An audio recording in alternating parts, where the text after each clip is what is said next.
The Hellenistic period began with a major paradox. Greek culture spread more widely than ever before, yet the famous Greek city-states were declining in power. This expansion happened because Macedonia, once viewed by many Greeks as not fully Greek, rose to dominance and used Alexander the Great's conquests to push Greek influence deep into the eastern Mediterranean and beyond. Before this transformation, classical Greece was a patchwork of city-states sharing a common culture but operating independently. Many flourished across the Mediterranean, even far from the Greek mainland. Although Athens is remembered for democracy, most Greek states were governed by oligarchies or elites, and many Greek cities in Asia Minor were long under Persian tribute. Despite constant political conflict, Greek cultural life remained strong.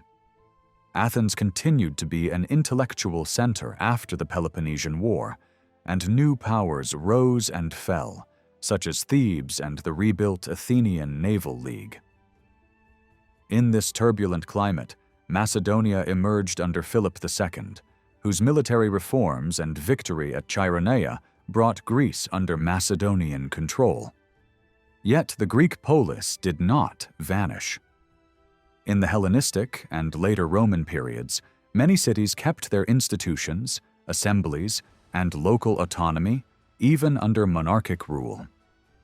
Inscriptions show that councils, public debates, and local officials remained active. And even in kingdoms like Pergamon, cities functioned internally as classical polis.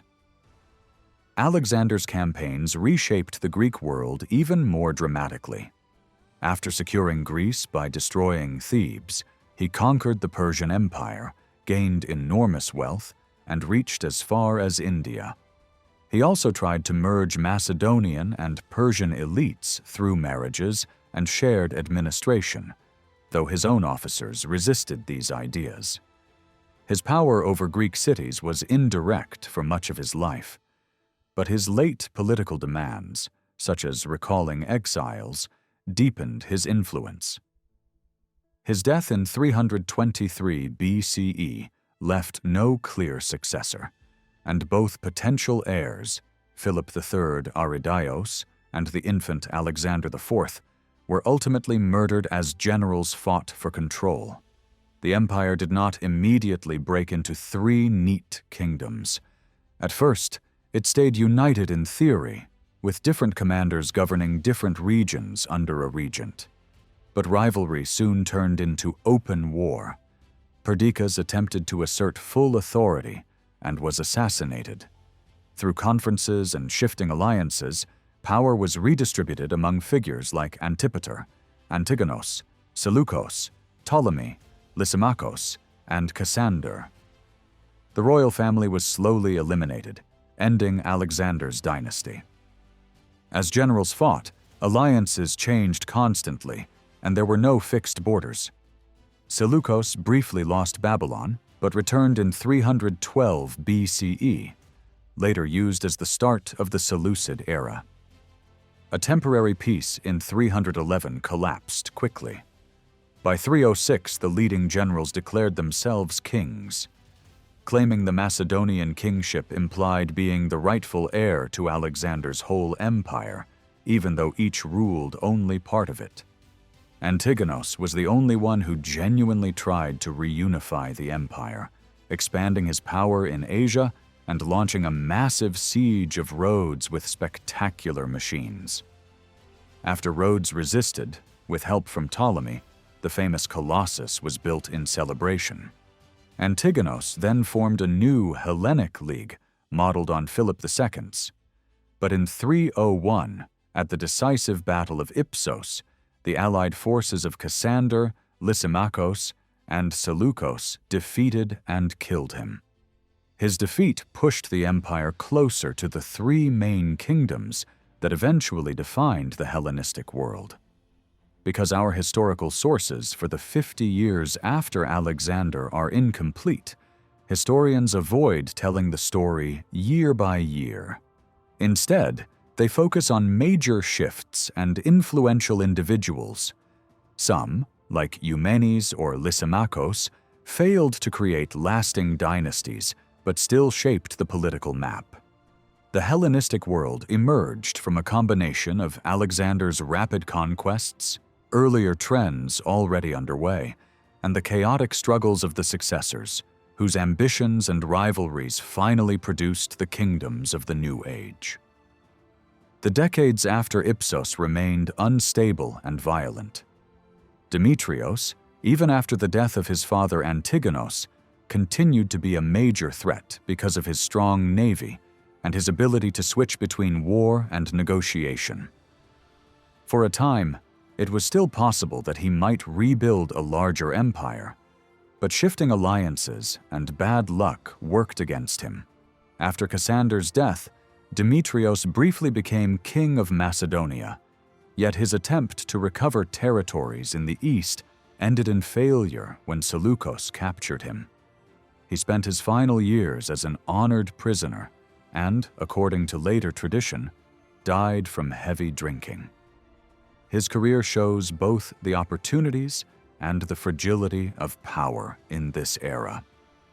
The wider story of the successors underlines how shaky Alexander's empire really was. Personal ambition, family feuds, and the absence of a clear succession plan made it almost impossible for any single person to hold the empire together. While kings and generals fought, everyday life in many regions went on. City-states still met in assemblies, local officials still governed, and trade networks continued to move goods and people. The wars of the successors decided who wore royal crowns, but the deeper structure of the Hellenistic world rested on long-term institutions, population movements, and cultural trends that began before Alexander and continued long after his generals were dead. By the early 3rd century, the successors had been fighting over Alexander's legacy for longer than Alexander had lived, yet the political map remained unsettled. After Demetrios' fall, Macedonia changed hands several times. Lysimachos and Pyrrhos briefly shared it.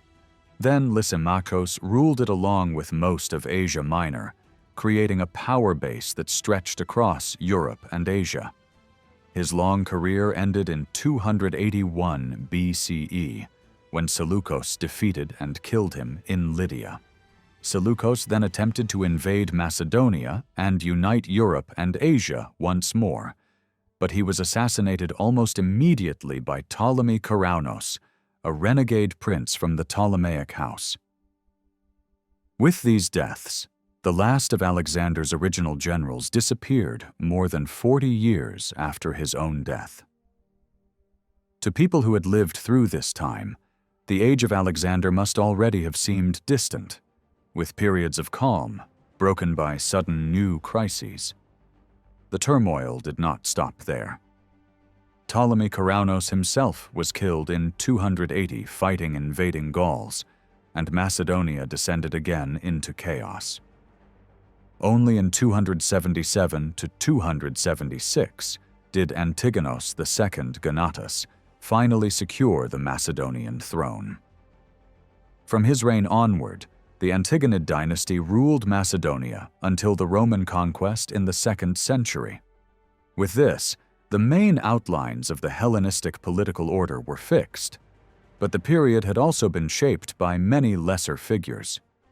Commanders like Eumenes and Lysimachos, though they failed to found long-lasting dynasties, played crucial roles in the wars and later became central characters in ancient narratives. Eumenes of Cardia is a striking example. A Greek and not a Macedonian, he served as Alexander's secretary and then received high command after Alexander's death. Loyal to the regent Perdiccas, he was later condemned by other generals while still campaigning in their name. Eumenes survived several defeats through clever tactics and psychological tricks, such as claiming visions of Alexander and placing an empty throne with royal symbols in councils to suggest that the dead king still guided them.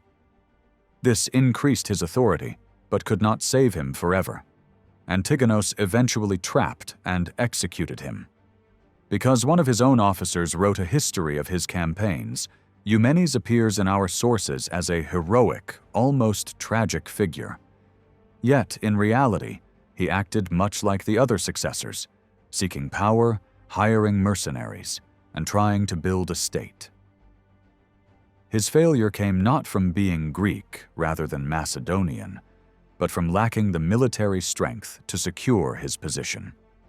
Lysimachos, by contrast, is remembered as one of the most successful and long-lived of the successors. Originally appointed to rule Thrace, he spent years holding the region and defending Macedonia's northern frontier. Gradually, he expanded into Asia Minor and eventually controlled Macedonia as well. He cultivated good relations with Greek cities, especially Athens, using diplomatic gifts and honors to win support. He founded new cities, reorganized old ones, and moved populations when it benefited his rule. Like other Hellenistic monarchs, he held court, issued coins that linked him to Alexander, and relied on a mix of persuasion and pressure. Later traditions portray him as cruel or senile in old age, but the evidence is thin and colored by moralizing stories about his family conflicts. The real blow to his power came when his son Agathocles was killed amid a dynastic struggle, probably with the involvement of his wife Arsinoe.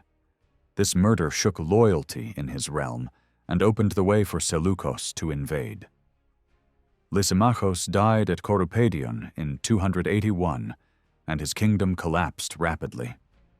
His failure to found a durable dynasty was more a matter of circumstance and defeat than of incompetence. Under different conditions, history might have remembered an Agathoclid dynasty in Macedonia instead of the Antigonids.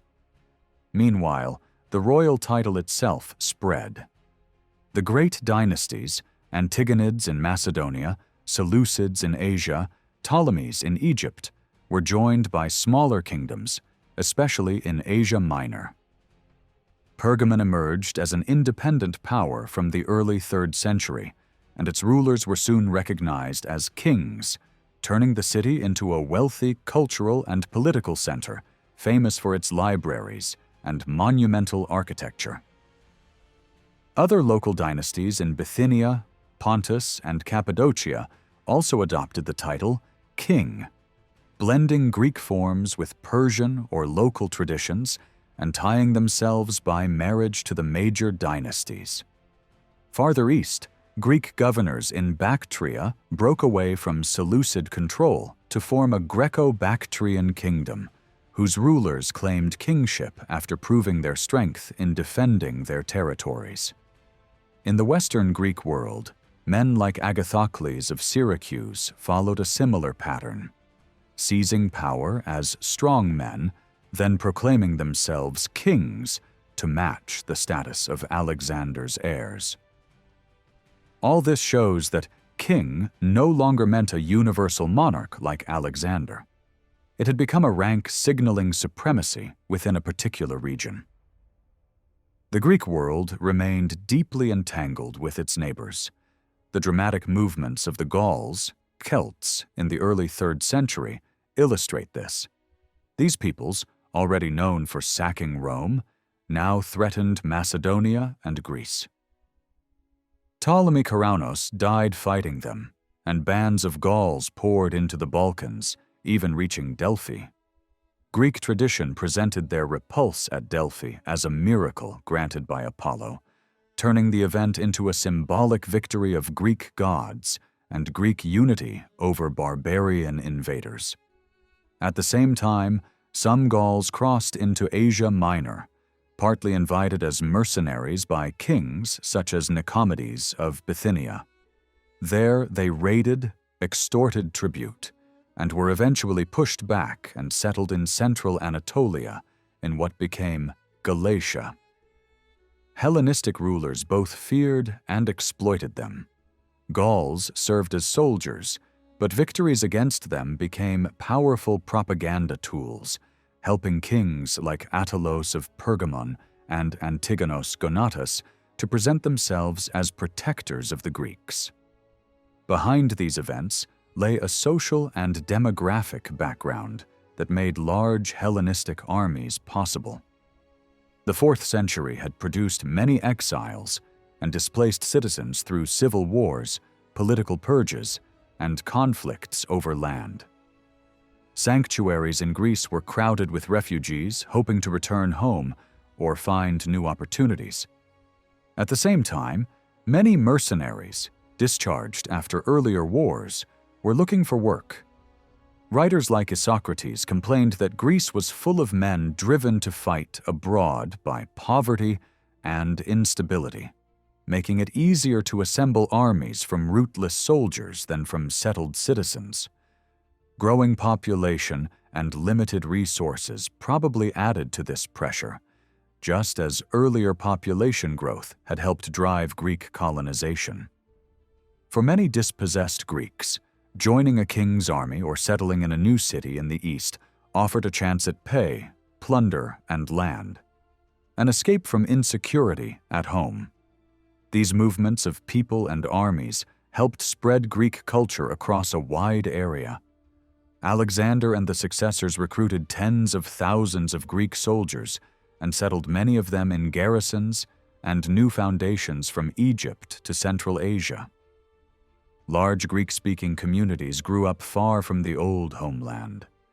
Soldiers and settlers swore loyalty directly to kings rather than to city-states, strengthening personal bonds between ruler and army and making it harder to rebuild a unified empire.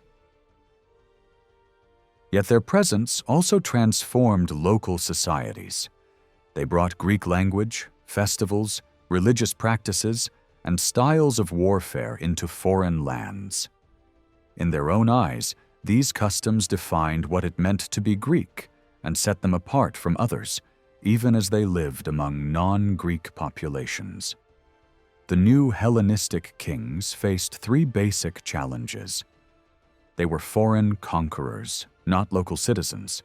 They had no deep roots in a city's ancestral laws and customs, and their kingdoms were huge, multi-ethnic territories compared to the small, tight-knit polis. To hold these realms together, they built royal courts, gathered trusted friends and advisors, relied on networks of local elites, and used impressive ceremonies to display their authority. Wealthy city leaders learned to act as brokers between their communities and the king, carrying petitions, requesting tax relief, and negotiating privileges. Information and influence flowed both ways. Kings needed reliable reports about local conditions, just as cities needed access to royal favor. Kingship was also shaped by culture and ideas. Hellenistic rulers, especially the Ptolemies in Egypt and the Attalids in Pergamon, invested heavily in libraries, scholarship, and poetry to present themselves as guardians of Greek memory and identity. Poets and historians praised them as godlike figures with vast territories, wealth, piety, and military success. Writers like Appian and Polybios helped fix the royal image. They celebrated kings who were brave, generous, self-controlled, and rational, and criticized those who were cruel or unstable. Plutarch, writing later, suggested that once the successors began calling themselves kings, their behavior changed. Like actors putting on a costume, they became more arrogant and less inclined to hide their power. Philosophers also joined the discussion. Treatises on kingship argued that monarchy did not come from nature or blood, but from a man's ability to lead armies and manage affairs, implying that kingship was a social status created by power and acceptance, not by birth alone. Stoic philosophy then offered a moral framework, teaching that a good ruler should be just, moderate, and guided by reason. This gave Greek elites a language to cooperate with kings and to criticize them when they fell short. Religion and imagery provided further tools. Ruler worship developed by reshaping older cults and myths. Alexander had been linked with the god Amun and shown with horns. Later kings claimed divine ancestors or patron gods and used symbols like horns or epithets to express this. Titles such as Soter, Savior, Theos, God, and Epiphanes, manifest, connected kings to divine roles and appeared in decrees and on coins, especially when rulers wanted to celebrate victories or acts of liberation. At the same time, royal portraits in sculpture and on coins followed Greek artistic traditions. Kings were shown as idealized warriors or athletes, borrowing the visual language once used for gods and heroes. Coin portraits were not realistic portraits, but symbolic images stressing youth, strength, or maturity. Cities had long put up statues of benefactors and heroes, so accepting royal images was an extension of familiar practices. This exchange of honors and images helped both sides. The king gained legitimacy within Greek civic culture, while the city presented itself as loyal and important. Royal women now became much more visible than in the classical polis. Queens, mothers, and daughters of kings played public roles, appeared on coins, and took part in dynastic and diplomatic strategies. Their marriages sealed alliances and helped stabilize successions. Some, like Olympias, wielded independent power, but often their main function was symbolic. They embodied piety, loyalty, fertility, and harmony within the royal house. Arsinoe II in Egypt is a key example. As sister and wife of Ptolemy II, she was made co-ruler, honored in cult, and used to connect Greek and Egyptian traditions of monarchy. Later queens, like Cleopatra VII, could act more independently, but the idealized queen was usually praised in domestic terms as a perfect wife and mother whose virtue reflected well on the dynasty. Through these women, whole royal families could be presented as moral models, and their apparent stability or crisis signaled the strength or weakness of the state. In their public language, kings also had to respect Greek ideals of freedom.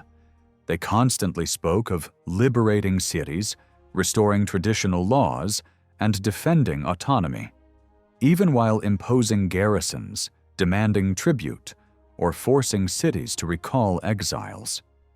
Decrees proclaimed the freedom and self-government of Greek communities, but often carried threats against anyone who resisted royal decisions.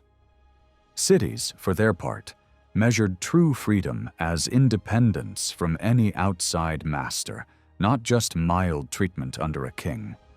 This tension created a constant negotiation. Cities tried to secure written guarantees of no tribute, no garrisons, and respect for local laws. Kings needed allies, gratitude, and prestige. Royal officials and governors could be resented as instruments of control, but they might also act as intermediaries who reduced burdens and won goodwill. Tax exemptions and privileges were highly prized, but they were rarely permanent. Each new ruler had to be approached again, and freedom from taxes often had to be purchased with costly honorific gifts. At the center of royal power stood the court and the circle of friends. These were the king's closest companions and advisors, drawn from Macedonia and from supportive Greek cities. They traveled with him, mediated between center and periphery, and could strongly influence decisions. For cities, having a citizen who was a royal friend was a huge advantage, providing a direct channel to ask for favors, legal protections, or military help. Some friends formed formal councils, others acted more informally. Their reputations varied, from wise counselors to corrupt manipulators, but they were crucial to the functioning of the monarchy.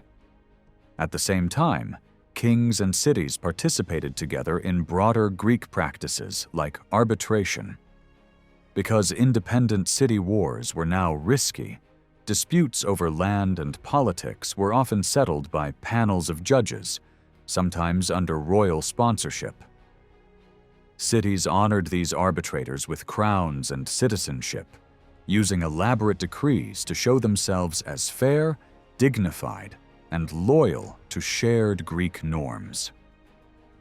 In the later Hellenistic world, Greek cities developed many ways to manage conflict and insecurity without abandoning the police system.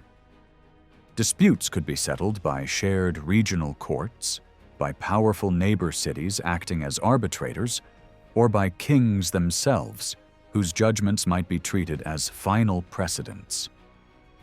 At the same time, the institution of Asylia, formal recognition that a city or sanctuary was inviolable, became increasingly important. Cities sent embassies all over the Greek world to collect decrees declaring their temples and territories sacred and safe, often with royal backing. These recognitions rarely promised real military help.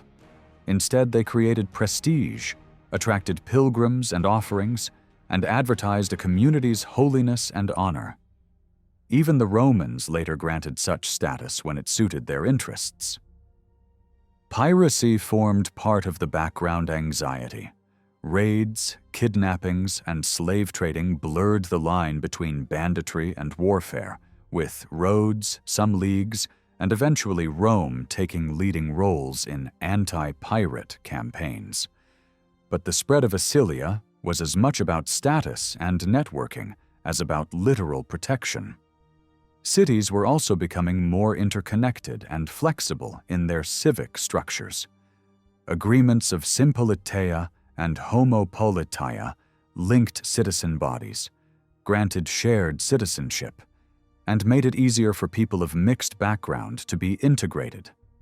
Over time, especially under Roman influence, some traditional restrictions weakened, and wealthy women in a few places could appear as public benefactors or quasi-magistrates.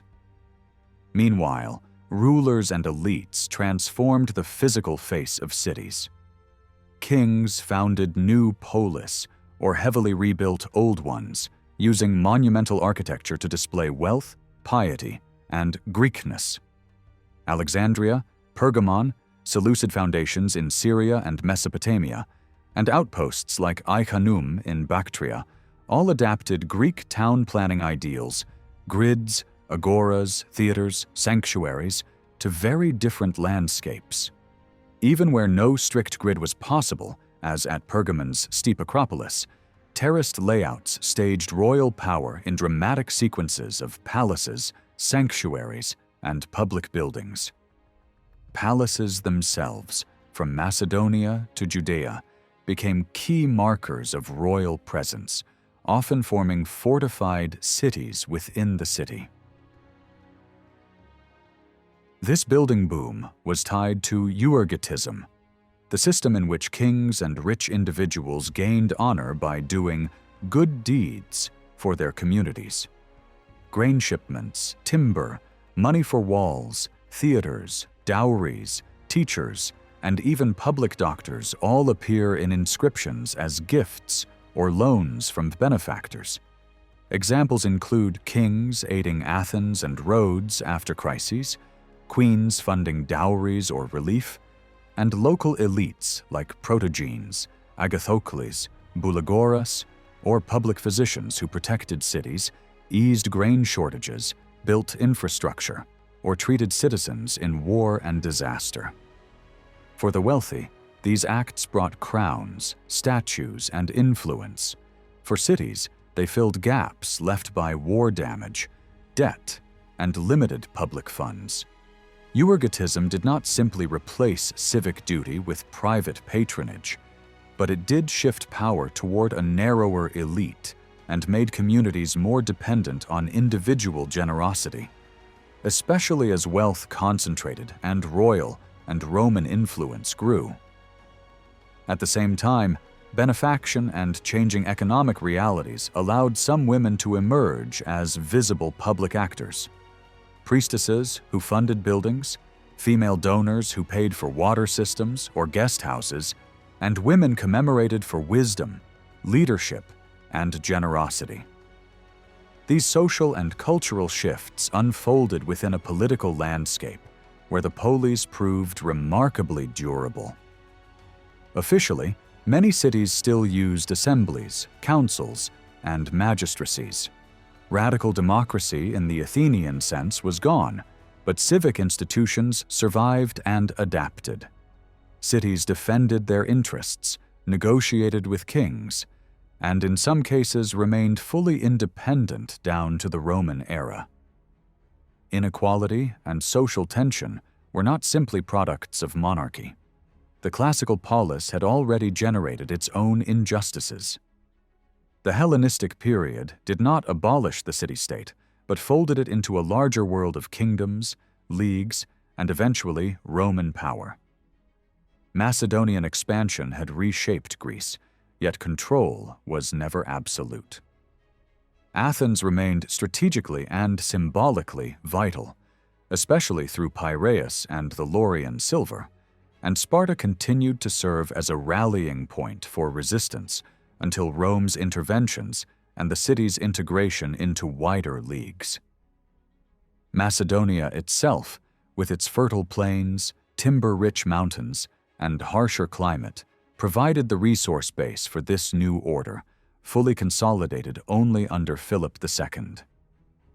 Later writers praised Philip's achievements, describing how he unified scattered groups, expanded the kingdom, strengthened its economy, and reshaped the land. Part of his success came from large drainage projects that turned swampy plains into farmland. He also secured the strategic coastal towns and extended Macedonian influence into Thrace, Paeonia, Illyria, and eventually Greece. Although the rhetoric surrounding Philip often exaggerates, his accomplishments were real and combined military strength with infrastructure, administration, and economic development. Questions about Macedonian identity have existed since antiquity. Some Greek politicians denied that Macedonians were truly Greek, especially when they wanted to resist Macedonian power. But the royal family traced their ancestry to Greek heroes, and Macedonian elites used Greek language and culture. Ordinary Macedonians spoke a Greek dialect with foreign influences, which sometimes fueled prejudice, yet archaeological finds reveal a society capable of high levels of learning and craftsmanship. The Macedonian kingdom was large and politically complex. It combined older village communities with newer civic centers, and it ruled both through local aristocracies and through a royal council. On the coast were Greek cities that retained civic identities but operated under Macedonian control. These cities kept their own institutions, held festivals, and maintained the appearance of independence, even though their major decisions required royal approval. They were both useful resources and symbols of legitimacy for the kings. The kingdom's economy depended on agriculture, livestock, mining, and especially royal control of timber and precious metals. Taxes seem to have been levied on land and trade, and the king could assign revenues from individual towns to reward loyal supporters. Although Macedonia had many urban settlements, it remained largely rural, and it never developed the dazzling splendor of the wealthy Hellenistic kingdoms created by Alexander's successors. After Alexander's death, Macedonia did not become the center of the new world he had conquered. The most powerful kingdoms emerged elsewhere, and Macedonia itself never ruled all of Greece. Its dominance was limited to the regions north of the Corinthian Isthmus, supported by a chain of strong fortresses often described as the fetters of Greece. These positions ensured control over key sea routes and allowed the kings to keep a close watch over the southern mainland. Philip II, who ruled Macedonia in the 4th century BC, brought the Greek cities of the region under his control and pushed Macedonian power deep into the surrounding mountains. His biggest achievement, which made later expansion into southern Greece possible, was defeating the distant northern and western neighbors of Macedonia, especially the Illyrians. To do this, he built a new kind of army.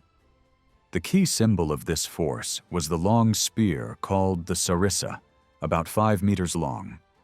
It was not just a new weapon. Because it partly replaced expensive heavy armor, more ordinary Macedonians could serve as frontline soldiers.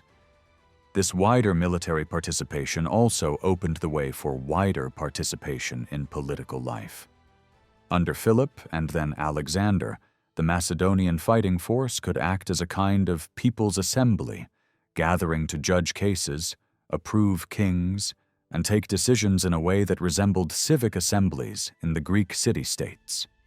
Philip also created an elite infantry unit known as the Foot Companions and borrowed training methods from southern Greek cities. He tightened control over Upper Macedonia by fortifying market towns and strategic sites, and he rewarded supporters with land taken from defeated enemies. To strengthen his position abroad, he built marriage alliances with neighboring royal houses, taking multiple wives from surrounding kingdoms, including Olympias of Molossian Epirus, the mother of Alexander. Later writers sometimes say Philip turned Macedonians from rough mountaineers into city dwellers, but this is an exaggeration. Earlier kings had already begun the work of urban development and royal centralization. One ruler, Archelaus, had moved the main royal center to Pella in the lowlands, built strong walls and straight roads, and invested heavily in horses and new armor. Philip did not start from nothing, and not every city in Macedonia was founded by him. Some of the most important urban projects actually came later under Cassander, after Alexander's death. Cassander created the coastal city of Thessalonica by joining several smaller communities and founded Cassandreia on the site of an older city on the Chalkidike Peninsula. Both were formed by merging existing settlements into larger units. Even so, the scale of Philip's activity is striking. Small independent cities such as Galepsos, Apollonia, and Methone were destroyed, their lands given to Macedonians, and their people resettled elsewhere or expelled. At the same time, tens of thousands of captives from northern campaigns were probably brought into Macedonian territory, adding to the population. Urban growth in this period did not mean starting completely new societies from scratch, but enlarging and redefining older communities and giving them new administrative roles under royal control. Philip did not completely remake Macedonian society, but he did turn its potential military strength into a reality. This helps explain why Macedonian conquests inside Greece and across the Balkans happened so quickly between the 350s and the early years of Alexander. Macedonian power rested less on modern-style economic reforms and more on the manpower and resources of newly conquered regions. Allies and subject peoples could be taxed, tribute could be collected from Thrace and elsewhere, and trade tolls could be taken at coastal cities and passes. Philip's main goal was probably the long-term security of Macedonia itself, and only secondarily the control of southern Greece. When Alexander later decided to attack Persia and conquer the Persian Empire, this moved Macedonia into a completely new situation. Some advisors are said to have warned Alexander that he should not leave for Asia until he had a son to secure the dynasty. The Eastern Campaign strengthened the personal bond between king and army and weakened the influence of older, noble families.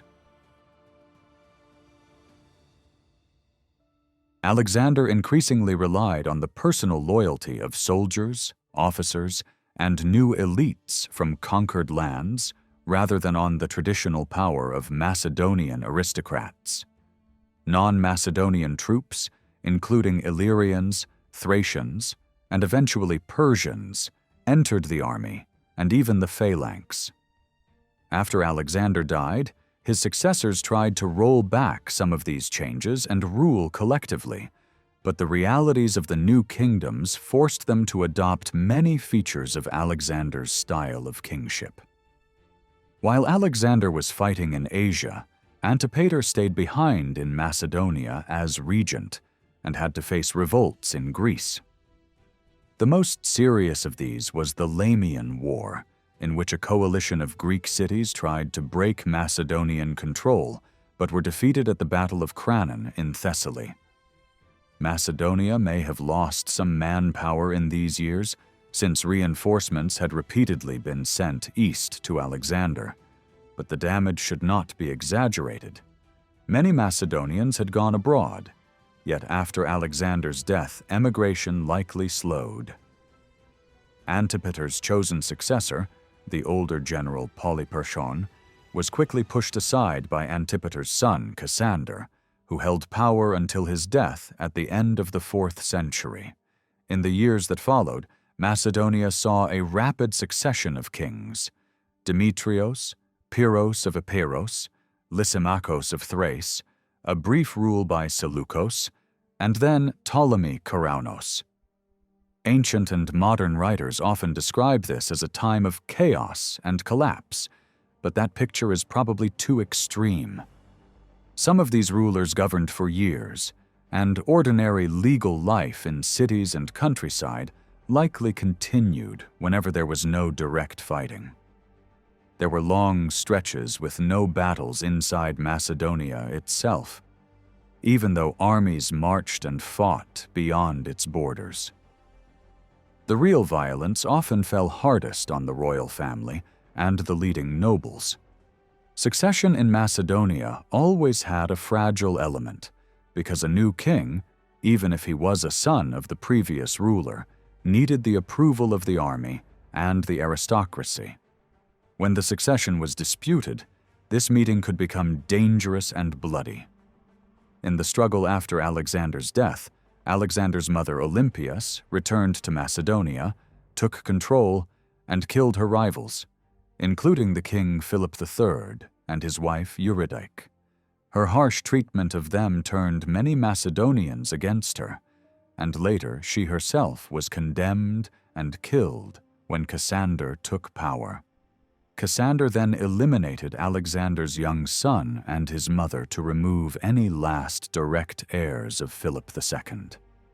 These stories show repeated massacres among the highest ranks, but they do not necessarily mean that everyday life or the wider economy collapsed. They do, however, explain why some frontier regions and neighboring kingdoms may have tried to take advantage of moments of weakness to assert their own independence.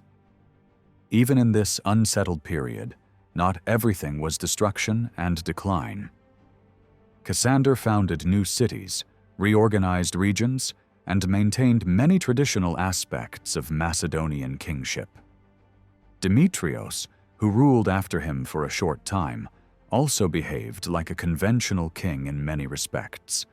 He created the city of Demetrias in Thessaly and held territories in southern Greece. At the same time, his grand ambitions to rebuild Alexander's whole empire and his luxurious style made it harder for him to win lasting loyalty from Macedonians, if the later narrative sources are to be believed.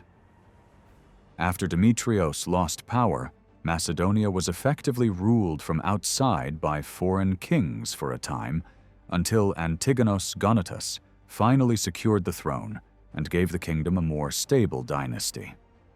When the Greek cities rose in 323 BC, Antipater needed about a year to crush the revolt. After defeating the coalition in the Lamian War, he left a Macedonian garrison on the Monachia hill above Piraeus and cut back democratic rights in Athens. This level of direct control had not existed while Alexander was alive, and similar restrictions appeared in other cities. Even so, the decision of the Greek cities to fight in 323 was not a foolish adventure. It was a risky, almost desperate attempt to recover freedom at the moment when Macedonian power looked weakest. In 319, Antipater's successor Polyperchon tried to secure his position against Cassander by abolishing the pro-Macedonian oligarchies that had been installed in many southern Greek cities. This move was meant to win back support from local populations, but it also weakened Macedonian control. In Megalopolis, for example, this policy backfired. Leading citizens who had previously been sympathetic to Macedonia became angry and decided to side with Cassander instead. Polyperchon's actions worked like a second exiles recall, aimed at pulling Greek states onto his side. Athens hoped this struggle would bring back Samos, but the conflict gave Cassander a chance to attack. He seized Salamis and Aegina and captured several forts in the countryside of Attica. Cassander kept Antipater's strong style of rule, but he preferred to win allies among the elite instead of relying only on fear. One of his most striking gestures was the rebuilding of Thebes, which had been destroyed by Alexander. This was designed to make him look like a protector of Greek cities. In 317, he made a settlement with Athens. Democracy was kept, but it was limited by a property qualification, though a milder one than under Antipater. Cassander then appointed Demetrios of Phaleron, an educated aristocrat with a philosophical background, as the leading figure in the city. Demetrios of Phaleron seems to have ruled as a kind of overseer or chief official, while also serving 1 year as the main eponymous magistrate. He exercised tight control over other officials, but the outward forms of democracy remained. Assemblies still met, and institutions were preserved. However, public spending and display were restricted. This was probably one reason why the rich sculpted grave monuments that had been common in 4th century Athens almost disappeared for a time. The austerity of his regime may have been driven partly by economic necessity and partly by his own taste and ideas. Outwardly, Athens still looked like a democratic polis, but in foreign affairs it had to follow Cassander's line. Greek cities in the south increasingly looked to Ptolemy I in Egypt as a counterweight to Macedonian pressure. Around 308, he sailed to Greece, captured Sicyon and Corinth, and announced that he wanted to free more Greek cities, hoping that their gratitude would help his wider plans. When he received only limited support in the Peloponnese, he made peace with Cassander and held on to the 2 strongholds he had taken. The real turning point for Athens came the next year, when Demetrios, son of Antigonos, crossed from Asia Minor, defeated Cassander's forces, and drove out the Macedonian garrison that had held Piraeus for 15 years. Demetrios of Phaleron was removed, and a form of democracy was brought back, though not as radical as in the classical period. Megara was also freed, and the fort on Munichia was torn down. The Athenians responded with extravagant honors for Demetrios and his father, including golden statues and new civic tribes named after them. They also received back islands such as Lemnos and Imbros, began repairing their walls, and produced a new wave of public decrees. Athens and other cities gained breathing space from the struggles between the successors, but everyone knew this freedom depended completely on the support and interests of distant kings.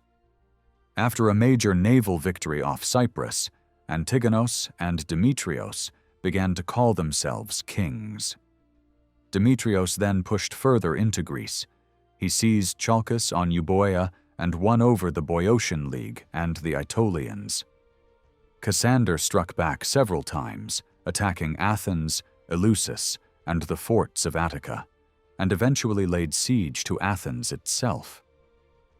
In 304, Demetrios returned, broke the siege, handed the Attic forts back to the Athenians, and captured other cities such as Corinth and Sicyon. In Sicyon, he moved the population up onto the Acropolis, destroyed the lower part of the town near the harbor, helped the common people rebuild their houses, and declared the city free. The grateful citizens renamed their city Demetrius and voted annual sacrifices, games, and other honors for him, treating him like a founder. Yet, as often in this period, such royal liberation probably helped some groups within the city more than others, and did not always respect local traditions. Demetrios soon began to behave in ways that offended Greek political sensibilities. In Athens, he is portrayed as living a luxurious and scandalous life, using his influence to overturn fines and decisions for personal favorites, and even having a major festival rearranged, so that the sacred mysteries could be repeated for his private benefit. When he was forced to leave Greece and fight in Asia Minor, he was defeated at the Battle of Ipsos in 301 and lost much of his power. The Athenians then swore that no king would ever be allowed into their city again and tried to remain neutral between the rival monarchs. They were rewarded with grain gifts from different rulers, but they probably lost control of islands they had recently regained. Cassander did not fully rebuild his hold over southern Greece before he died. In Athens, he helped shift the balance against democracy by supporting Lachares, a general with popular roots who turned himself into a tyrant. Lachares does not seem to have completely dismantled civic institutions. He may even have helped secure vital grain supplies and sponsored some public building. But when Cassander died, Demetrios saw his chance. He besieged Athens, and the city went through a terrible famine. Prices of grain soared to absurd levels, and people were reduced to eating anything they could find. Eventually, the Athenians drove out Lachares. Demetrios entered the city in 295, gave them a huge shipment of grain, and took back Piraeus and Munichia. This time he also garrisoned the Museion Hill near the city center. He received yet more honors, including a new festival and a month named after him, but changed the political system by having the council chosen by election rather than by lot, and keeping a tight grip through his agents and fleets. Demetrios was soon drawn away again by other ambitions. He tried to strengthen his hold in the Peloponnese, intervened in Boeotia, regained the Macedonian throne in 294, and even tried to act as a champion of Greek religion by supporting games and interventions at Delphi. But his grand schemes to rebuild Alexander's empire failed. In 288, he lost Macedonia after invasions by Pyrrhos and Lysimachos, and after another intervention by Ptolemy's fleet in the Aegean. In 287 or 286, the Athenians rose once more. Led by Olympiodorus, who had previously worked with Demetrios, they stormed the Macedonian garrison in the city. A later decree in honor of Callias of Sphetos shows how dangerous this moment was. While the city had been freed, the fort on the Museion Hill and troops in Piraeus still threatened the countryside, and Demetrios was marching back from the Peloponnese with an army. Callias, who was serving under Ptolemaic command on the island of Andros, quickly gathered a picked force of 1,000 men, paid them, brought them to Attica, and focused on protecting the grain harvest. By escorting farmers and guarding the fields, he helped ensure that as much grain as possible reached the city. He also acted as a go-between in negotiations between Demetrios and the Egyptian king. later securing major gifts of money and grain for Athens. For these services, he was rewarded years later with honors, a statue, and a place of prestige, and he ended up permanently in Ptolemaic service. The revolt of 287/6 did not completely free Athens. Piraeus and several forts stayed in Macedonian hands, and another attack by the Athenians failed. Some strong points like Eleusis and Rhamnus were eventually recaptured, but important coastal sites such as Sunion remained under Macedonian control for decades. The reality was that Athens' limited freedom always depended on the calculations and rivalries of larger powers such as Macedonia, Egypt, and the Seleucid kings. After a long period of upheaval, Antigonid II Gonatas finally established a stable rule in Macedonia. At first he was blocked by Ptolemy Karanos, and the death of Seleucus set off fresh tensions. A Spartan king, Areus I, tried to use this moment to rebuild Spartan dominance in the Peloponnese, but his movement faded into a campaign against the Aetolians. Gonatas, who controlled key garrisons at Thessaly, Euboea, Piraeus, and Corinth, could not easily be dislodged. A major Gallic invasion forced him to return from Asia Minor, and in 277 he defeated them in Thrace. With his main rivals weakened or dead, he finally secured the Macedonian throne. The death of Pyrrhus of Epirus in 272 was a serious blow to those Greeks who had hoped he might break Macedonian dominance. Gonatas used the opportunity to secure cities such as Argos and Megara and strengthen his bases in Euboea. Ancient writers often describe his rule as harsh, saying he supported tyrants and oligarchies across Greece and squeezed cities for harbor dues and taxes. Whether or not this picture is exaggerated, his heavy-handed style helped Egypt present itself as the protector of Greek freedom. The Aetolian League, still free in central Greece, continued to expand and recruit new members from west to east, tightening its hold over land routes across the mainland. This made Macedonian control of coastal strongpoints even more important. Eventually, war broke out. Around the late 260s, an alliance led by Athens and Sparta, joined by several other Greek cities and backed by Ptolemy II and Arsinoe, decided to challenge Gonatas. Because the main initiators were not under Macedonian rule, this was not a revolt inside a subject state, but an attempt by still autonomous cities to free their fellow Greeks. In their public decrees, the Athenians described the struggle as a continuation of the old tradition in which Athens and Sparta had once fought together against those who tried to enslave the cities. Now, they said, the same danger had returned in the form of rulers who were overturning laws and old constitutions. Ptolemy II presented himself as following the policy of his ancestors by supporting the common freedom of the Greeks, and Athens called on other cities to join this cause. The resulting conflict, later known as the Kremenidean War, showed that even after generations of Macedonian pressure, many Greeks still imagined their political struggles in terms of freedom versus domination, and looked for ways to revive old alliances in a very different world. Now the story of Greek resistance continues with the memory of older alliances. A good example is the decree in honor of Glaucon, the brother of Kremenides, who had served Ptolemy II. This decree was issued in the name of the common body of the Greeks during the festival called the Eleutheria, the feast of Zeus Eleutherios, Zeus of freedom, held at Plataea to remember the victory over Persia in the early 5th century.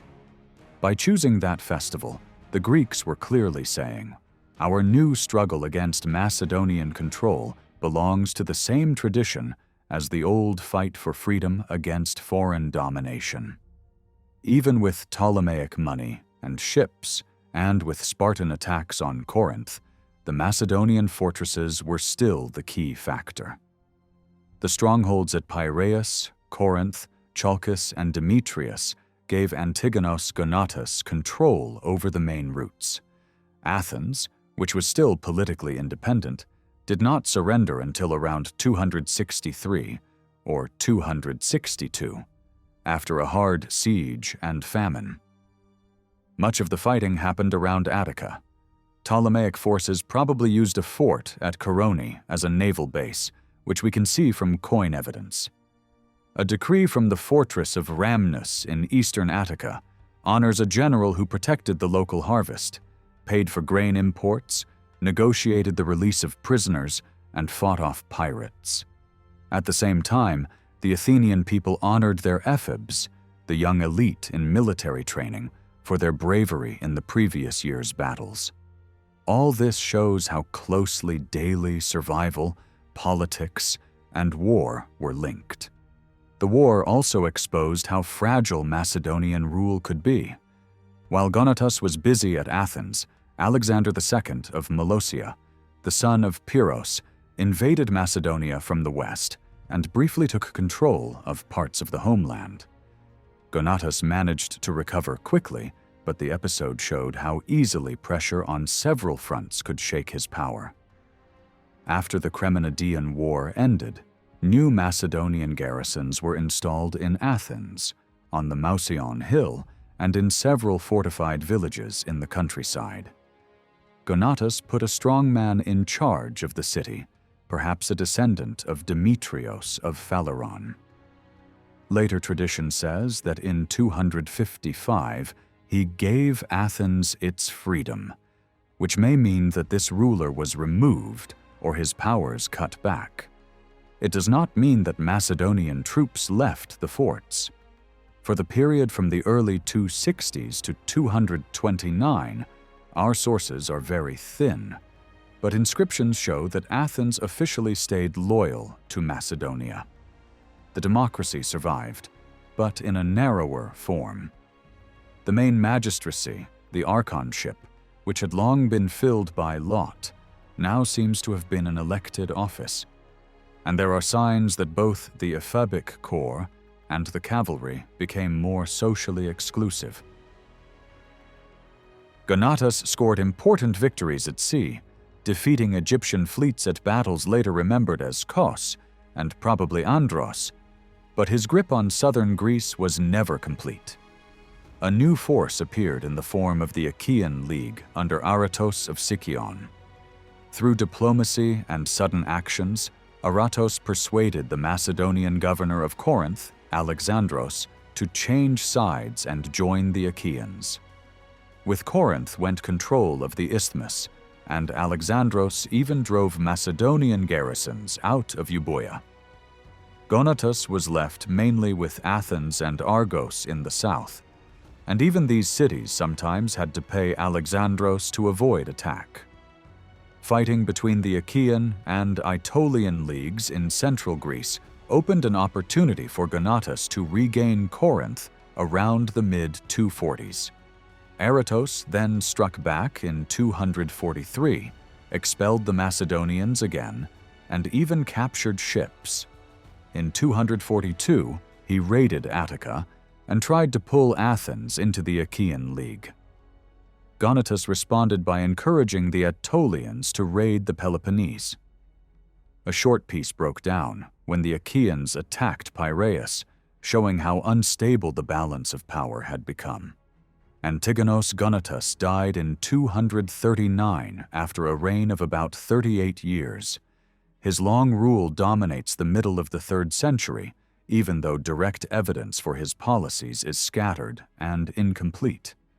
Later writers have judged him very differently. Some have praised him as a wise stabilizer of Macedonia and a model king, while others accuse him of creating resistance in the south and strengthening the Aetolian League by his own short-sighted decisions. What seems clear is that he restored Macedonian military strength and tried to keep up with the style and prestige of other Hellenistic courts. Because he spent much of his time inside Macedonia itself, a more refined court culture developed around him. He had listened to the philosopher Zeno when he was in Athens, and as king he invited poets, historians, and intellectuals to his court at Pella and to his new palace at Aigai. His half-brother Crateros compiled a famous collection of Athenian historical documents, and later authors praise Gonatas personally, calling kingship for him a kind of glorious slavery. There is no sign, however, that philosophical ideals changed his basic political aims. The safest view is to see Gonatas as continuing the main aims of earlier Macedonian kings like Philip and Alexander. He wanted secure frontiers without provoking too many enemies at once, some control over southern Greece for security and revenue, and limits on Egyptian influence. The reputation he has in some sources as a harsh oppressor may be colored by the fact that he defeated Athens and several Peloponnesian states, whose later writers naturally painted him in dark colors. He was not the first to place garrisons in Greek cities, and he probably handled the powerful Aetolian League more cautiously than he is sometimes given credit for. What did all of this mean for Athens as a polis, as a citizen community based on participation? In political terms, there were real restrictions. Antipater, after the Lamian War, limited the franchise with a minimum property requirement of 2,000 drachmas, perhaps excluding most of the poorer citizens. Democracy was briefly restored around 318, and a decree from that time proudly says that the people have returned and recovered their laws and their democracy. Under Demetrios of Phaleron, the franchise was narrowed again. After a census, only men with at least 1,000 drachmas in property could participate fully, which probably cut out several thousand citizens. Payments for attending the assembly and law courts were stopped, as were subsidies for theater tickets. Later, Lacharis took power as a tyrant, and Gonatas seems to have kept the main strong points under Macedonian control, even while allowing Athens to keep some internal autonomy. The erection of a statue of the anti-Macedonian orator Demosthenes in 280 or 279 shows that Athenians liked to think of themselves as free again, but in reality they still depended on powerful foreign patrons. For example, Antiochus I of Syria returned some islands to Athens that he had taken from Demetrios, presenting this as a gift. From one point of view, democracy was clearly weakened. Rules for citizenship shifted back and forth between broader and narrower. There were periods of oligarchic control, and never again would landless rowers and the poorest citizens have the same political weight they had enjoyed in the 5th century. The city's freedom to make war and alliances on its own was heavily cut at different times. Another visible change is the kind of people who received the highest honors. In earlier times, military leaders were often at the top of the honor lists. Now famous orators and diplomats took that place. Comedy and other literature also changed tone. Menander's plays, such as Dyskolos, Ill-Tempered Man, show rich landowners living in the city while poor men work for wages, but they do not take part in public political debate in the same way as the comedies of Aristophanes. The characters in Menander's world worry more about family, money, and private life than about empire and war. Theophrastos, in his series of character sketches, almost never mentions politics.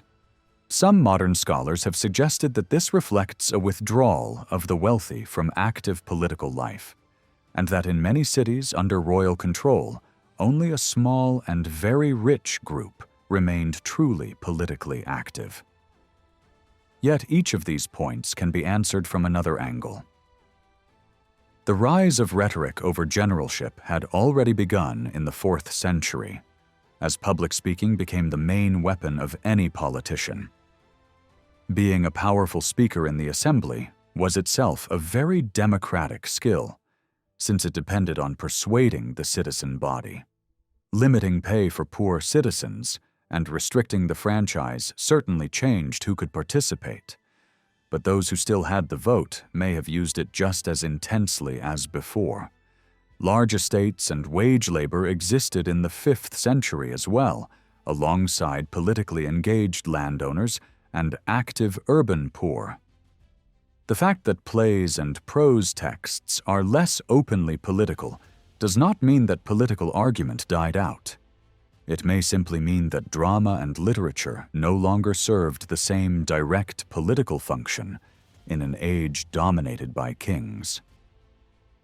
In prosopographic studies of other cities, the picture of a very small active elite may reflect the nature of our evidence more than the actual number of people engaged in public life. In Athens, leading figures such as Cremonides came from the wealthier classes, but this was nothing new. Elite leadership had always existed, even at the height of radical democracy. What mattered was that these leaders still appealed to the old language of freedom, laws, and shared struggle. Cremonides' famous decree is framed entirely in the traditional vocabulary of city autonomy and collective resistance to those who want to enslave the Greeks.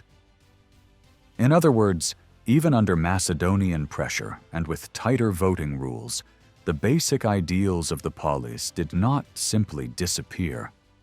They were reshaped and contested, but they continued to guide how Athenians and other Greeks talked about their own political world.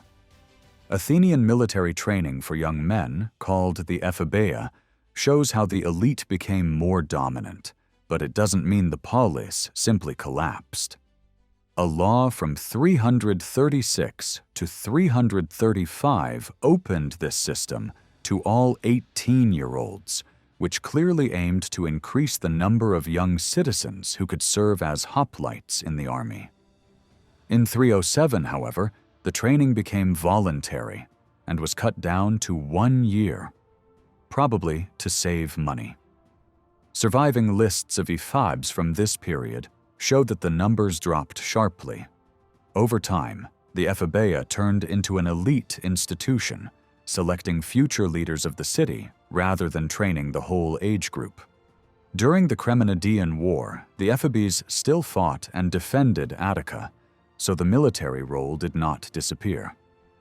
Only around 130 before Christ were more openings created in the system, and even then they were likely aimed at rich citizens and foreign youths. The ephebes of this later period were the sons of the upper class, who were expected not only to train in arms, but also to attend lectures in philosophy and other subjects. The whole thing became a kind of finishing school for future leaders. By the 1st century, it could be so exclusive that even a foreign king, Ariobarzanes II of Cappadocia, could be enrolled. Yet this story can be read in a positive way as well. Up to the middle of the 2nd century, the fact that wealthy families still put their sons through this civic training shows that the elite continued to accept the old idea that they must serve the community and earn public honor inside the framework of the polis. Across the Greek world, inscriptions make something else very clear. City assemblies kept meeting, councils continued to draft proposals, and ordinary citizens still voted on magistrates and major decisions. Popular control over office and law did not vanish. This fits well with the growing dominance of wealthy families in honors and office. Only in special places like Delos, where the sanctuary of Apollo had enough wealth of its own and did not depend heavily on private money, do we see very broad participation in holding public office. In most cities, Greek democracy had never really meant that rich and poor would share power equally. Its core idea was that the power of the strong should be controlled, watched, and redirected toward the good of the community as a whole. That core seems to have survived wherever democratic forms continued, even when full independence was limited by Macedonian power. The economic impact of Macedonian rule is harder to measure. It is certain that cities and their leading citizens were expected to send money and gifts to the kings. Sometimes this took the form of golden crowns voted in decrees. Sometimes it may have been straightforward tribute. One story tells how Demetrios demanded 250 talents from Athens and let his queen and her companions spend it all on luxury items. Even if the exact details are uncertain, it shows that direct financial demands from kings could cause resentment. The main channels for extracting wealth were taxes and harbor dues on trade. Because the ancient economy was not run by formal state institutions in the modern sense, it is difficult to say whether this reduced or redirected trade and production. Piraeus and Corinth remained major ports for shipping in and out of Greece. We do not even know if royal dues simply replaced city taxes or were added on top. The wealthy of Athens and other polis still drew most of their income from the land. They continued to buy fine goods, both imported and local, and to export olive oil and other surplus products. When kings asked for large contributions, the main burden usually fell on this group, not on the very poor. The deeper change may have been in how much money the elite were willing or forced to spend on public life. In earlier times, radical democracy in Athens could press rich citizens to fund festivals, warships, and other communal needs. Under Macedonian oversight, this pressure weakened. In many other cities, too, the elite became more reluctant to sacrifice large parts of their private fortunes in service to the polis. The rise of great individual benefactors, celebrated in long inscriptions, suggests that large gifts became more exceptional and more worthy of praise. This points to a shift in political culture rather than to a simple economic collapse. When one wealthy person pays for a fortification, a grain store, or a festival, it may be because the normal expectation that all rich citizens must contribute has faded. Overall, then, the social and economic picture in 3rd century Greece is mixed. Political changes are clearer than economic ones, but politics could easily affect livelihoods. Many people certainly felt hardship and insecurity. A striking example appears in the story of Ophellas, the Macedonian governor of Cyrene in North Africa, who in 307 raised a mercenary army to join Agathocles of Syracuse against Carthage. Many Athenians and other Greeks rushed to follow him, attracted by the promise of land in Libya and plunder from Carthage. A later writer explains their motives by saying that conditions all over Greece had become low and strained because of constant wars and the ambitions of rival dynasts, so men hoped both to escape their troubles and to become rich overseas. However, this description reflects the author's judgment as much as the reality on the ground. Greece had long suffered from surplus population and land hunger. For centuries, Greeks had emigrated to seek land and pay abroad as colonists or mercenaries. The passage proves that many men had too little land or none at all, but it doesn't prove that this situation was completely new. Possible signs of class conflict appear in other stories and documents. In 316, Agathocles in Syracuse secured popular support by promising to cancel debts and redistribute land to the poor. A foundation decree for the league created by Antigonid and Demetrios in 302 includes phrases about keeping ancestral constitutions and preventing revolution, which echo familiar fears about land redistribution and debt cancellation. In Crete, a 3rd century civic oath from Etanos includes a solemn promise not to demand a redivision of land or houses and not to push for the wiping out of debts. Later in the 3rd century, wars between Cretan cities are linked in our evidence with civil strife and internal tensions. The repeated appearance of slogans about land and debt shows that these issues mattered deeply to citizens. Yet even here, we must be careful not to imagine a simple picture of rich versus starving masses. Greek cities were slave societies. Any free male citizen, however poor, stood far above slaves and non-citizen residents in rights and status. His position among fellow citizens depended largely on whether he had land, how much, and how far he could join in the world of public competition and display. Many studies of Athens show that debt was often most dangerous for wealthy landowners, who borrowed large sums using their land as security and then risked losing it. Men who had once owned land but lost it would be among the loudest voices calling for redistribution and cancellation of debts. When we hear of civil war inside a polis, it is likely that rival factions of citizens, all relatively privileged, were struggling over honor and power. Their calls for reform usually aimed at changing who held land and office, not at creating a completely new social system. One way that elites tried to manage these tensions and strengthen their position was by building wider political unions beyond single cities. Modern historians often use the word federalism for this, but the ancient Greek term was koinon, meaning something like a common political body or community. The model for some later koina was the league organized by Philip II at Corinth in 338, which united Greek cities in a military alliance under his leadership against Persia, with a council of delegates proportional to city populations.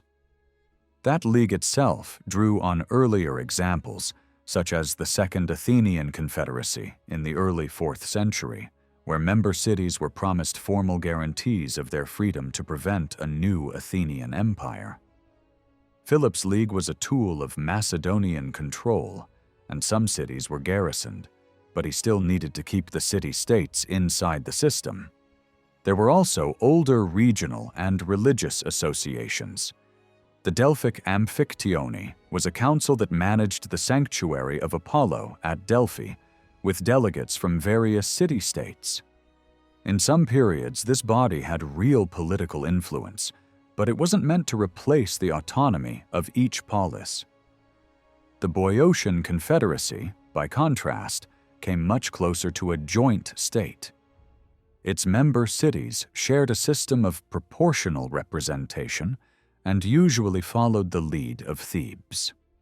In the 5th and early 4th centuries, it acted as a major power until it was broken up after Chaironea and Thebes was destroyed. Elsewhere, groups who felt themselves to be one people in a cultural sense formed common institutions. The Arcadians tried a democratic league after Sparta's defeat at Leuctra, though it did not last long. In Western Asia Minor, a group of Ionian cities maintained a shared association into the Hellenistic age and issued decrees together. From this background grew two of the most important Hellenistic leagues, the Aetolian and the Achaean.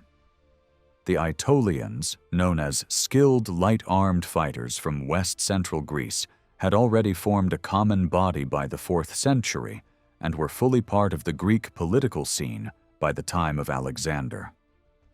By the 3rd century, they held 2 assemblies each year for all adult male citizens, elected a general every year, and used a large council between assemblies. City delegates sat in this council roughly according to the size of their communities, and a smaller inner group of select men handled daily business. The Aetolians lived in towns, worshipped the same gods as other Greeks, and had a central sanctuary at Thermon. Every citizen belonged both to his city and to the wider Aetolian Union. The League expanded its reach in the early 3rd century by taking control of Delphi and dominating the Amphictyony there. The Aetolians proudly claimed much of the credit for saving Delphi from the Gauls in 278. Later, even cities far away sought formal links with them. A decree from the island of Chios praises the Aetolian League for showing friendship and granting Aetolian citizenship to Chian citizens, and forbids anyone to plunder Chian property. In return, the people of Chios vote to grant the Aetolians their own citizenship rights, front seats at public events, and a rich golden crown. Other communities such as cities in Crete, Thrace, and along the Black Sea coast later shared formal equality or joint citizenship with the Aetolians. This was not an empire in the Macedonian sense. Rather, it was a powerful and attractive union that offered allies a voice in common decisions and a chance to share in combined military and diplomatic strength. It became one of the main players in Greek politics, just as Rome was beginning to interfere. The Achaean League, based originally in the northwestern Peloponnese, followed a somewhat similar path. The historian Polybios, himself an Achaean from Megalopolis, describes it with obvious pride. He claims that earlier attempts to unite the Peloponnese failed because each state cared more about its own power than the freedom of all.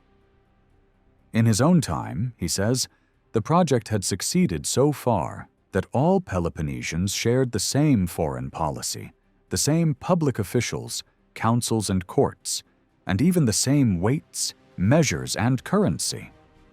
In his picture, the whole Peloponnese is like a single great city without a single enclosing wall. He then asks why so many different peoples agreed to adopt the constitution and even the name of the Achaeans, and answers that their system was the best example of equality, free speech, and true democracy anywhere in Greece, so others were either persuaded by its attractions or gradually reconciled to it after joining. Polybios gives us valuable information, but his patriotism leads him to exaggerate. The League had certainly grown from a small group of coastal towns into a larger union that included major cities, and it did speak and act on behalf of its members in war and diplomacy. Common coins with Achaean symbols were issued and used widely. Yet each city kept its own local laws and mints, and their bronze and silver money generally carried both the name of the city and that of the Achaeans. The League was an important experiment in sharing power above the level of the individual polis without destroying the local identity of its members. In the Achaean League, political life had two main levels. At the federal level, there was a council called the Boule, and a larger assembly where all citizens of the member cities had the right to attend. These bodies seem to have met about 4 times a year. The League also had shared magistrates, including a chief general or strategos, and 10 officials known as damiurgoi, a common Greek title that can be understood as people workers. On paper, this looked like a balanced and collective system. But in practice, the individual cities were dominated by wealthy landowners, and these same elites tended to control League politics as well. Later developments will show how often the personal interests of these leading families shaped the decisions of the League, especially in the late 3rd century. Even the ancient historian Polybius, who praises the Achaean system, quietly admits in other passages that some cities were forced into the League rather than joining it freely. The real turning point came when the League began to expand beyond its original Achaean core. The first non-Achaean member was the city of Sicyon. Around 251, its young leader Aratos, only 20 years old, overthrew the local tyrant Nicocles. This was not automatically an attack on Macedonia, because Aratos even asked the Macedonian king Antigonid for help. Still, Nicocles probably favored Macedonian interests. Megalopolis soon expelled its tyrant as well.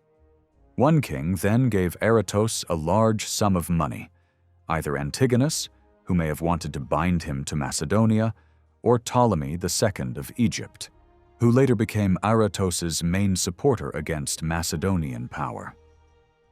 When nearly 600 exiles from Sicyon returned home, tensions rose inside the city. Aratos chose to bring Sicyon into the Achaean League in order to stabilize the situation and give the city a wider political framework. A few years later, he struck at Corinth, a key Macedonian stronghold. The Macedonian governor Alexandros switched sides, revived an old league of cities on the island of Euboea, and may even have claimed the royal title for himself. From this moment, the Achaean League began to look like a center of southern resistance to Macedonian control. At first, it was not clear which way things would go. Antigonid might still have backed Aratos, and later Aratos himself would again seek help from Macedonia. Throughout, the League and the cities that joined it depended heavily on outside patrons such as Alexandros and the Egyptian king Ptolemy.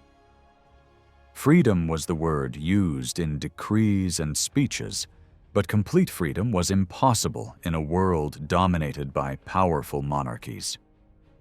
Aratos became general of the League in 245 and launched attacks on the Aetolians, who had earlier tried to take over Sicyon. The Aetolians struck back by seizing the lands of the Boeotians, allies of the Achaeans. In the same period, Antigonid recaptured Corinth, broke up the Euboean League, and placed garrisons in its cities.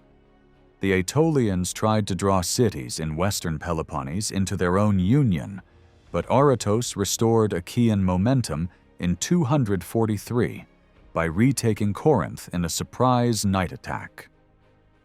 The League then added Corinth, Epidaurus, Megara, and Troezen as members, and even elected Ptolemy III of Egypt as its formal leader, probably an honorary title. Aratos tried to pressure Athens to join and made an alliance with Sparta. Even Polybius admits that some cities were pushed into membership. It is hard to separate personal ambition from high ideals. Aratos and his allies may have wanted both to build a large power block under their guidance and to offer cities a way to escape direct Macedonian control. In practice, joining the League often meant removing one ruling group and replacing it with another, rather than conquering and enslaving the population. To decide whether the Achaean League was really a Sicyonian empire or a genuine collective shield for the Greek cities, it is not enough to look at its voting rules and assemblies. Any political structure can be controlled by a small group if that group has enough wealth and connections. It also helps to compare these Greek leagues with what modern people call federal states.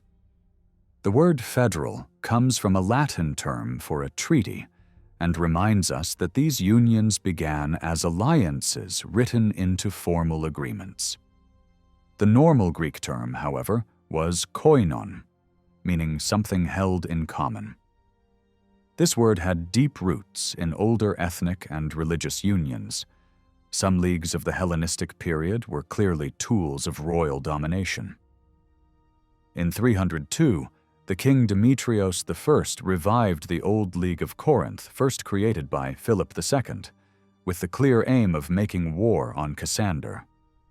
Later, Antigonus III, Doson built a grand alliance after defeating Sparta in 222, bringing together the Achaean League and many cities of central Greece under his guidance. The League of the Islanders in the Aegean was created around 315 on the initiative of Antigonus I, partly to block the influence of Ptolemy of Egypt. Ptolemy then took it over in the early 3rd century, and he and his son were honored as protectors of the islanders.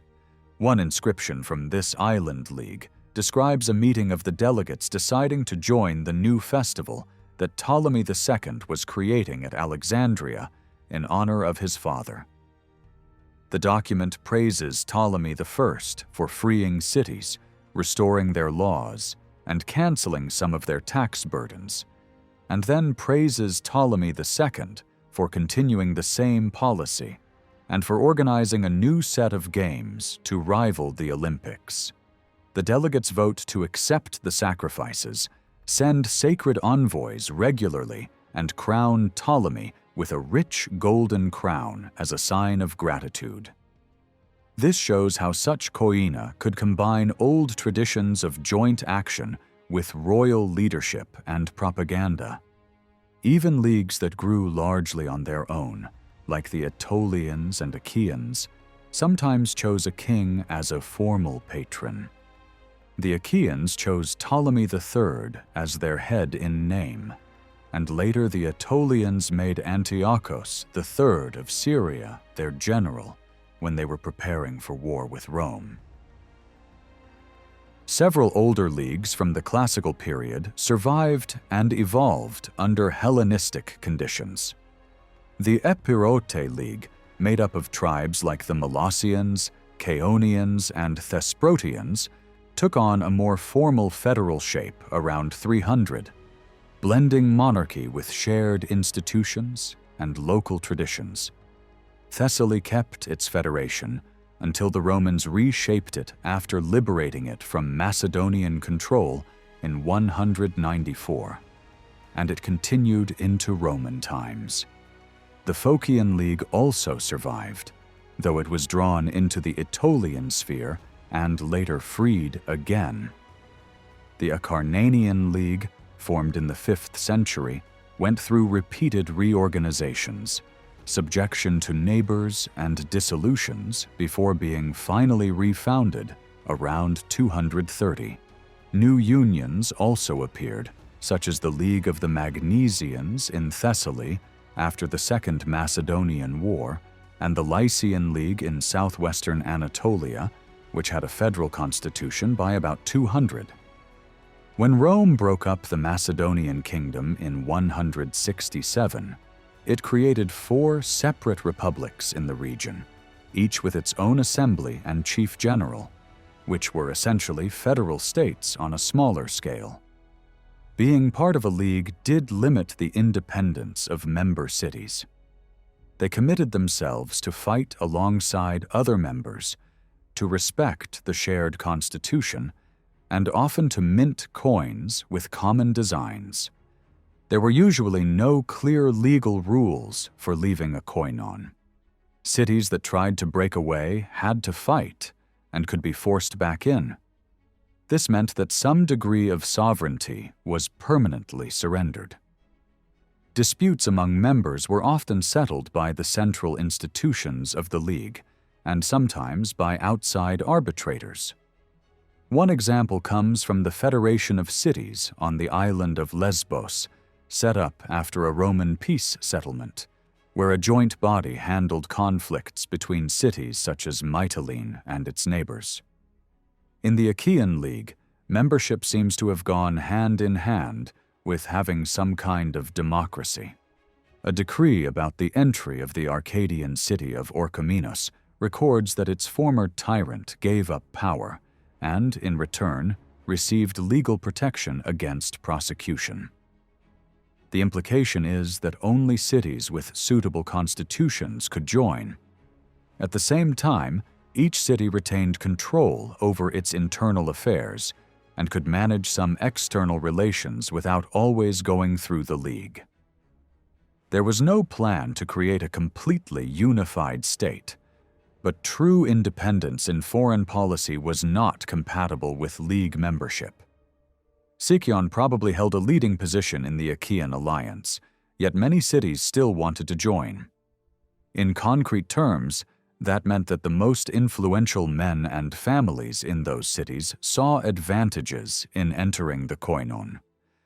Membership promised protection against Macedonian power and against local rivals. But the price was high. Because Sicyon and its leading figures were so strong, they could often drive League policy, and it became very hard for a member city to leave. Aratos of Sicyon aimed to turn the Achaean League into a powerful shield for the cities of southern Greece, especially those in the Peloponnese, against Macedon. For many Peloponnesians, however, the historic enemy was not Macedonia, but Sparta, the old military powerhouse of the region. In the 3rd century, the Spartan kings Agis IV and Cleomenes III tried to revive Spartan strength and its traditional social system. Their efforts to reform Sparta and regain influence brought them into direct conflict with the Achaeans. In the end, Aratos and his allies, helped by the very Macedonian monarchy they had once opposed, managed to block Spartan ambitions and reshape the balance of power in the Peloponnese. For a long time before the mid-4th century, Sparta controlled most of the Peloponnese directly and kept the rest under tight control through unequal alliances. That world collapsed step by step. After the Theban victory in 369, Sparta lost Messenia, the rich farming land that had fed its warrior class. Later, after the Battle of Chaeronea, Philip of Macedon took some inland frontier districts and, more importantly, separated several coastal cities from Spartan control. The Spartans kept their main port at Githaion, but their territory was now much smaller, limited to the plains around Sparta and Helos and the rugged peninsulas of Tainaron and Malea. Spartan society was different from most other Greek cities. It was more rigid and conservative, and it was built around a narrow citizen body of full Spartans who were supposed to live as professional warriors. For generations, the Helots of Messenia had worked the land and supplied food, so that Spartan citizens could focus entirely on military training and communal life. After the loss of Messenia, some Helots remained in the reduced Spartan homeland, but the system was already under strain. The number of full Spartan citizens had been falling for some time. Land ownership was concentrating in fewer and fewer hands because both men and women could inherit estates, and over generations property drifted upward to a small group of rich families. To remain a full citizen, a man had to contribute a fixed share of produce to his common mess table. As land became more unevenly distributed, many men could no longer meet this requirement and were downgraded to an inferior status. They still served in the army and had grown up in the Spartan way of life, but they no longer had full civic rights. By the middle of the 3rd century, there were only a few hundred full citizens left and roughly 100 landowning families. Sparta still tried to play a role in wider Greek politics. It did not fight at Chaeronea and stayed outside Philip's big league of Greek cities. In 331, King Agis III led a coalition of Spartans, mercenaries, and smaller Peloponnesian states against Macedonian power, but was beaten by Antipater near Megalopolis in a major battle. Heavy losses and the need to give hostages weakened Sparta further. Under King Areus, Sparta sent help to its relatives at Taras in Italy, fought in central Greece, and tried to challenge the Aetolians at Delphi, but each time suffered more losses. Aureus also introduced Sparta's first official coinage and used royal titles and imagery similar to other Hellenistic kings. Even so, the deep social problems at home remained unsolved. By the time of kings Agis IV and Cleomenes III, many Spartans believed that their traditional military way of life had been abandoned and that the city had fallen into decline. Our ancient sources on this period are sharply divided. Polybius, an Achaean politician and historian, is hostile to Sparta and sees these kings mainly as dangerous disturbers of the established order. Plutarch, writing centuries later under the Roman Empire, is much more sympathetic and tends to idealize them as noble reformers. Both writers had their own agendas, and modern historians are careful to read their stories critically. Even so, it is clear that Agis and Cleomenes tried to use the prestige of the old Spartan lawgiver Lycurgus and the language of justice to push through very radical changes. Agis IV, who became king around 244, argued that most citizens had lost their land to a small, rich group, and that this had destroyed the old equality among Spartans. He proposed canceling debts and dividing the land into fixed lots. The inner core of Spartan territory would be split into a set number of farms for full citizens, while a larger outer zone would be divided among selected perioikoi, the free but politically subordinate inhabitants of the Spartan state. He also wanted to bring some perioikoi and trusted foreigners into the citizen body, provided they had been educated in the Spartan way of life and were physically fit for military service. These men were to be organized into common messes and to live in the old, disciplined style. Agis managed to drive his fellow king Leonidas into exile and pushed through debt cancellation. But he met fierce resistance from large landowners who welcomed the end of their debts, yet refused to surrender their estates. While Agis was away helping the Achaean League in a war, his enemies seized control.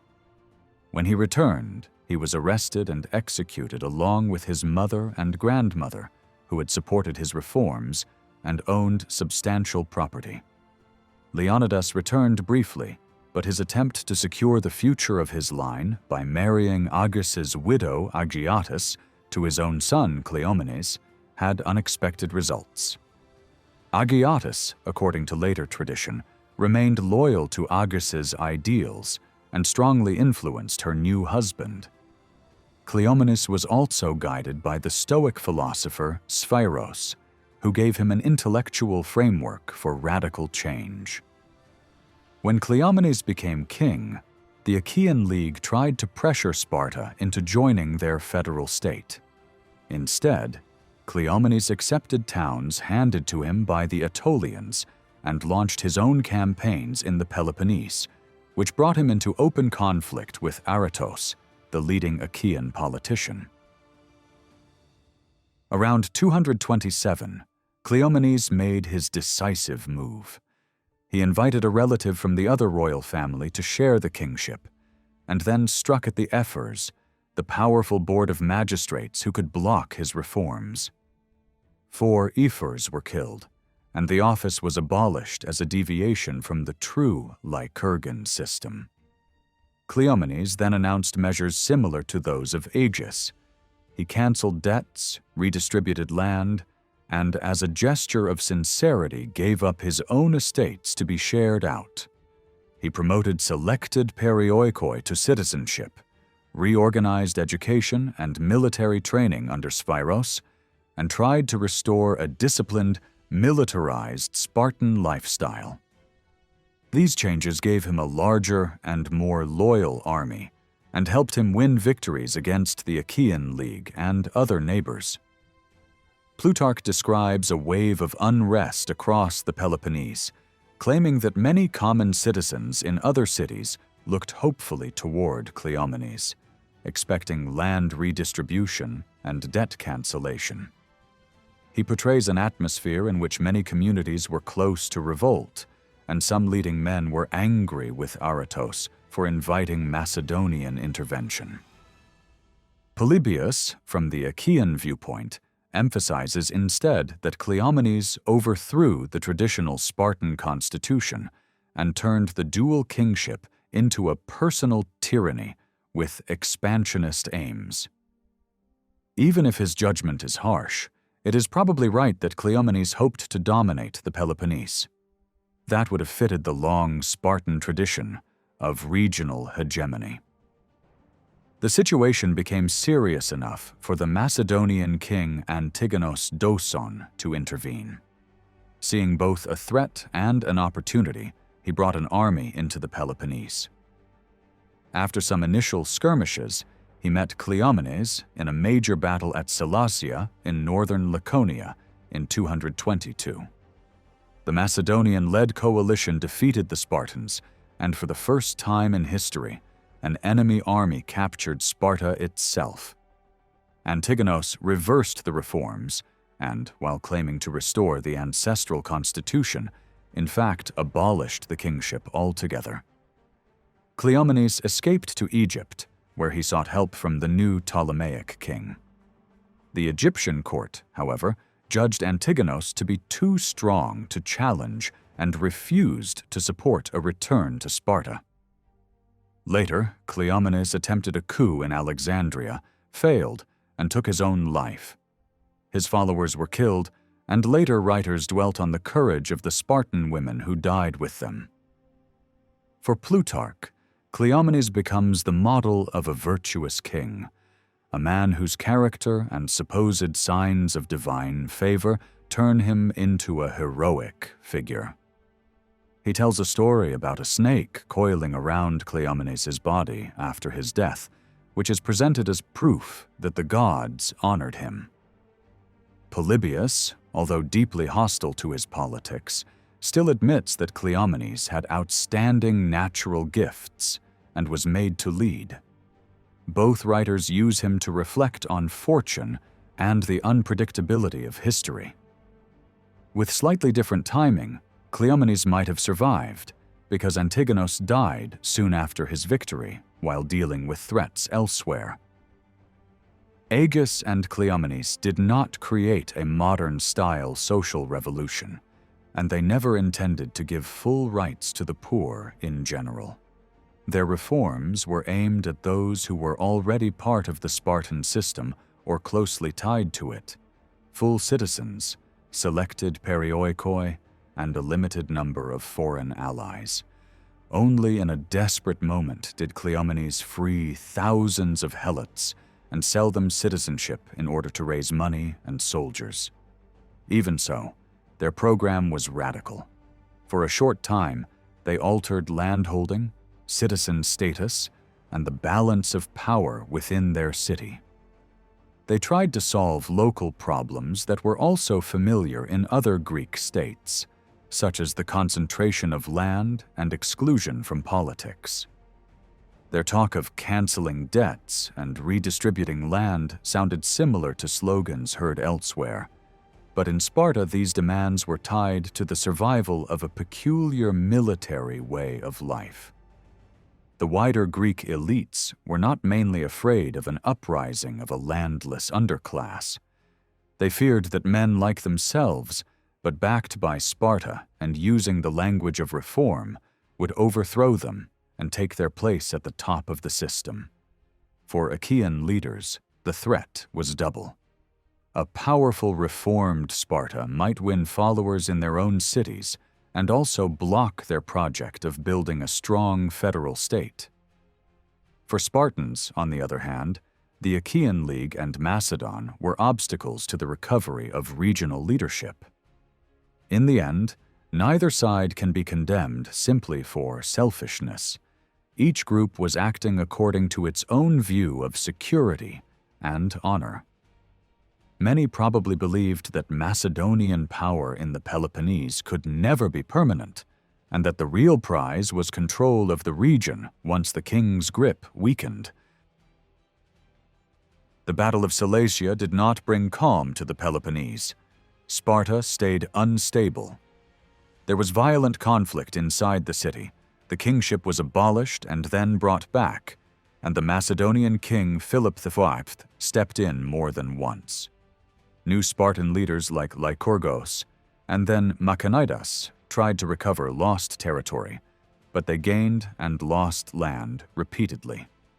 After Machanidas died in a big battle near Mantinea in 207, another man took center stage, Nabis, a younger contemporary of Cleomenes.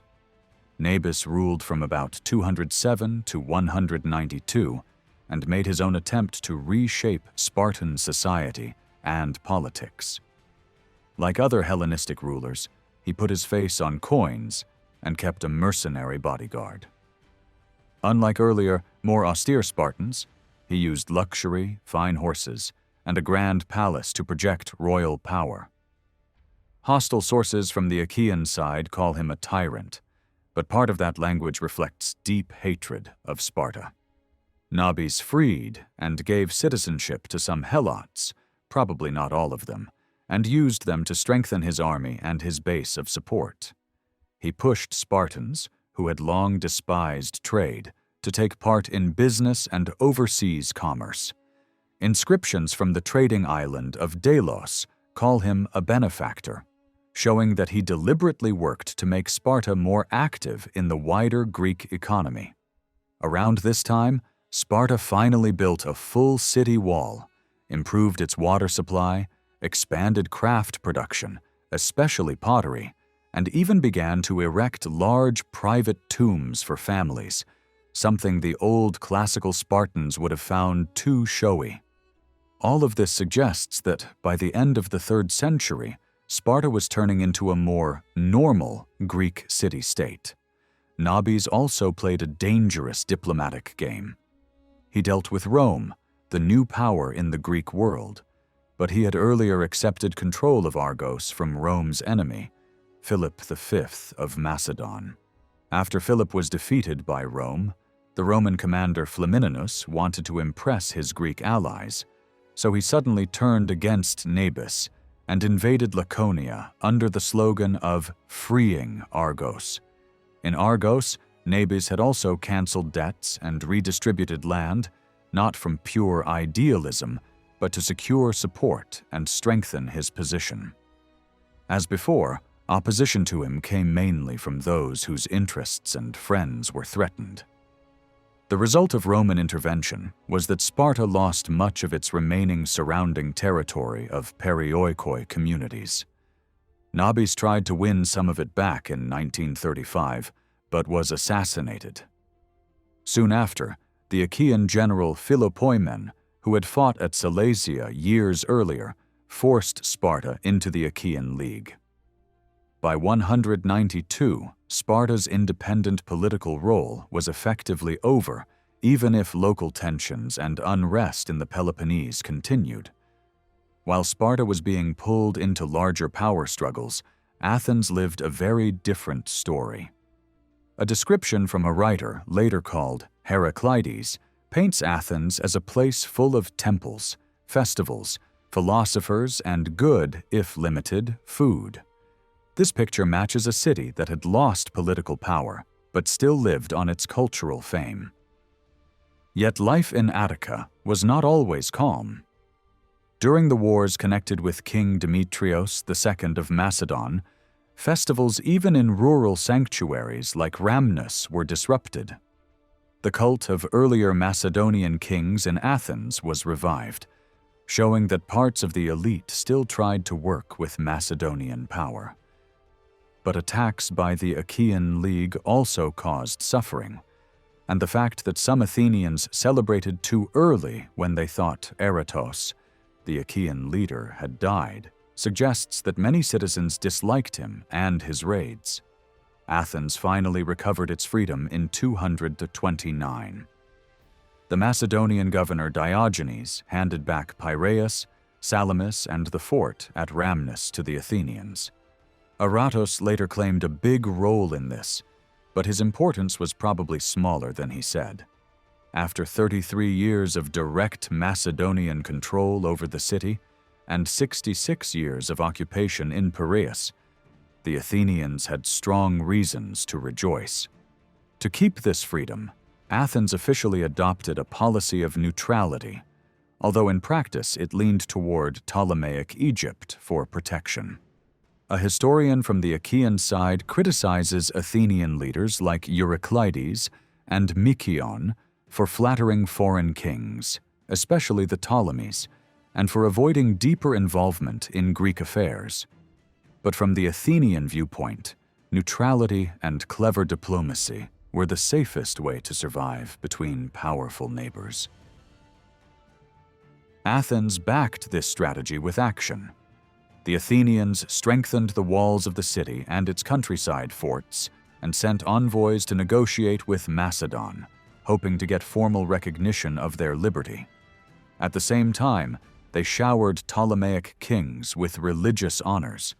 They added Ptolemy to the list of gods worshipped by the tribes, created new tribes and dems with royal names, and increased the size of the council.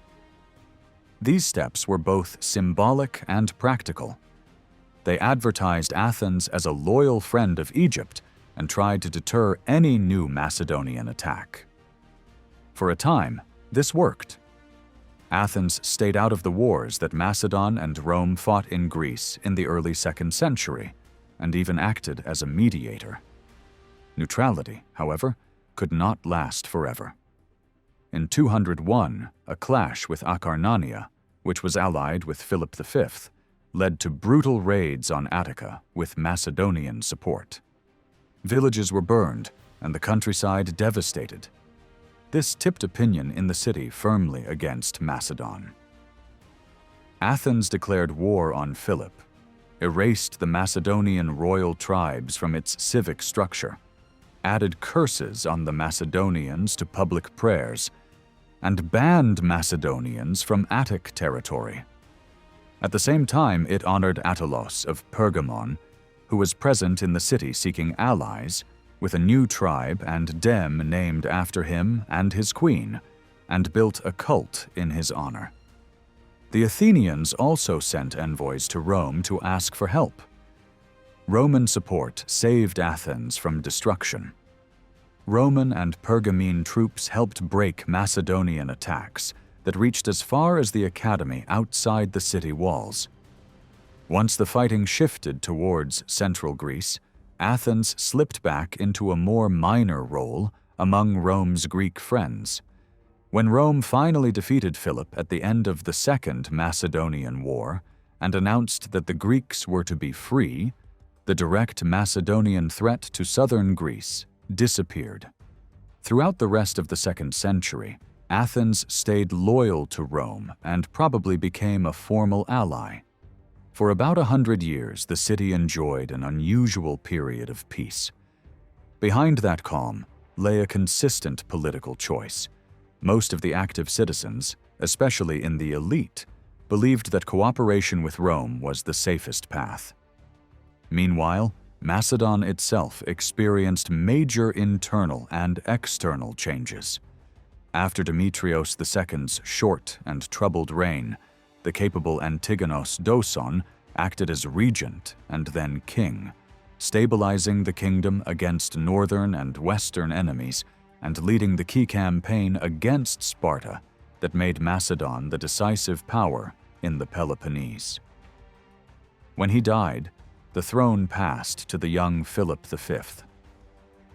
Philip first proved himself in wars against non-Greek tribes, then fought the so-called social war against Aetolians and their allies.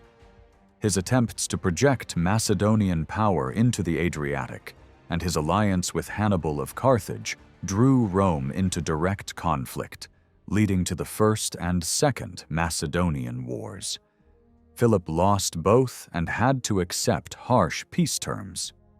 Even though he reorganized the kingdom and strengthened its army, Roman suspicion never faded. He executed his own son Demetrios after accusing him of dealing secretly with Rome, and died soon after, leaving the crown to his other son, Perseus. Perseus tried to build support in northern and central Greece, and soon became the focus of Roman fear. Rome fought the Third Macedonian War, defeated him, abolished the monarchy, and turned Macedon first into 4 small republics and later into a Roman province. Despite all these wars, Macedonia under the Antigonid kings was not a poor, ruined land. The attacks by Gauls earlier in the 3rd century were serious, but did not destroy the kingdom. The royal court remained a center of Greek culture. Kings were interested in literature and history, and royal building projects continued in cities like Philippi, Thessalonica, and Demetrius. In Thessalonica, a temple of the Egyptian god Serapis had existed for some time by the early 2nd century, showing how far Egyptian religious influence had spread. Macedonian communities on Delos formed their own association and set up a statue of Philip V, who also financed a stoa there. All this shows an active, wealthy monarchy investing in prestige and religion. The real difficulty for Macedonian kings was not a lack of money or manpower, but the nature of Greece itself. The Greek mainland was divided into many independent city-states and regional leagues, each jealous of its autonomy. Even Philip II had needed many years to bring most of them under his leadership. Later kings used garrisons, friendly local rulers, and carefully chosen alliances to keep influence in key places, especially in strategic ports and passes, without trying to control every city directly. They were less concerned with ruling all of Greece in a tight grip than with blocking rival powers, like Egypt, Rome, or aggressive leagues, from gaining free access and turning the region against them. In this sense, Macedonia's policy towards southern Greece was mainly about security and balance of power, not about building a unified state. In the 3rd century, Athens sometimes lost its political freedom, but it never lost its special place as the intellectual heart of Greece. Even when kings and foreign powers controlled the city, Athens was still famous for its philosophical schools, where thinkers debated big questions about gods, human life, and the universe. At the same time, older forms of belief, traditional Greek religion with its rituals, festivals, and sacrifices, were still very much alive. Philosophy and religion did not exist in separate worlds. They interacted with each other, and both had to adjust to a new age. Powerful kings, large kingdoms, and city-states that were no longer fully independent. The key questions were, how should people now honor the gods? What did citizens owe to their own community, and what did they owe to other human beings in a much wider Hellenistic world? To understand this period, we have to start from what Greek religion actually was. It was polytheistic, with many gods, and it was above all practical. Religion was about doing the right things in the right way. Prayers, animal sacrifices, processions, games, and festivals. These rituals were exchanges between humans and the gods. You honor the gods properly, and in return, you hope for protection, good harvests, victory, or safety. There were no holy books like the Bible or the Quran. Myths about the gods, told by poets like Homer and Hesiod, and then retold in many local versions, gave stories and examples rather than fixed dogma. Most people did not ask, do the gods exist in a modern philosophical sense? They simply took it for granted that divine powers were there and had to be respected. You could worship Athena, Apollo, Zeus, local heroes, and foreign gods without feeling any need to choose just one. The religious map of a city was layered and rich. Great temples for the Olympian gods, local shrines for heroes and founders, and countless small sacred spots like springs, crossroads, and herms at street corners. Because of this, it is misleading to imagine the Hellenistic age as a sudden religious crisis in which everyone became either a cold, rational skeptic or a superstitious mystic. Greek religion had always changed, absorbing foreign cults, creating new rituals, and giving old gods new titles. The evidence we have, inscriptions, archaeology, and literature, actually points more to continuity than to total collapse. When modern historians say that old certainties had gone and that many people were secretly atheists or agnostics, they are often projecting modern ideas backward. Words like atheism and agnosticism today usually describe a personal philosophical stance about the universe. In the ancient world, only a tiny educated minority discussed such ideas in that way. For most people, what mattered was that the rituals were done correctly and that the community stayed in harmony with its gods. Ritual was not a fake outer shell with real belief hidden somewhere else. The act of participating in sacrifice, procession, or festival was itself the core of religious life. One of the most famous new religious phenomena of this period is the cult of rulers. Kings and powerful leaders began to receive divine honors, temples, altars, festivals, and sacrifices in their name. But we need to be careful with terms here. Giving divine honors did not always mean that people thought a king was a god in exactly the same way as Zeus or Athena. Often it meant that a city used the language and rituals of religion to show extreme gratitude and loyalty. A good example is a decision from a small city that set up a sacred enclosure, an altar, and a statue for the general Antigonid, and attached his honors to an existing festival. He was treated like a god in ritual terms, but that did not automatically make him a full member of the Olympian pantheon. Much later, the city of Pergamon placed a statue of its king Attilos in a temple next to a god, and ordered regular sacrifices for his health and the safety of the kingdom. Again, the king shared space and honors with a god, but the wording makes clear that this is about gratitude, prestige, and politics as much as theology. We can also distinguish between local, civic ruler cult and royal, empire-wide ruler cult. In many cities, especially in the Seleucid and Ptolemaic kingdoms, the citizens themselves voted honors for a king or queen. Later, some kings went further and created centrally organized dynastic cults across their territories.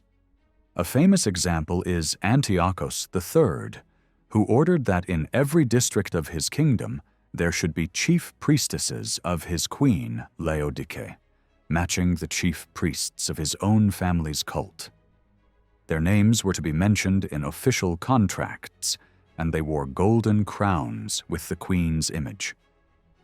This shows how far royal power could shape religious forms, but it also shows something else. The language and techniques used were deeply Greek. Long before this, Greeks had worshipped founders of cities as heroes, honored great commanders with shrines and sacrifices, and claimed that royal families descended from gods.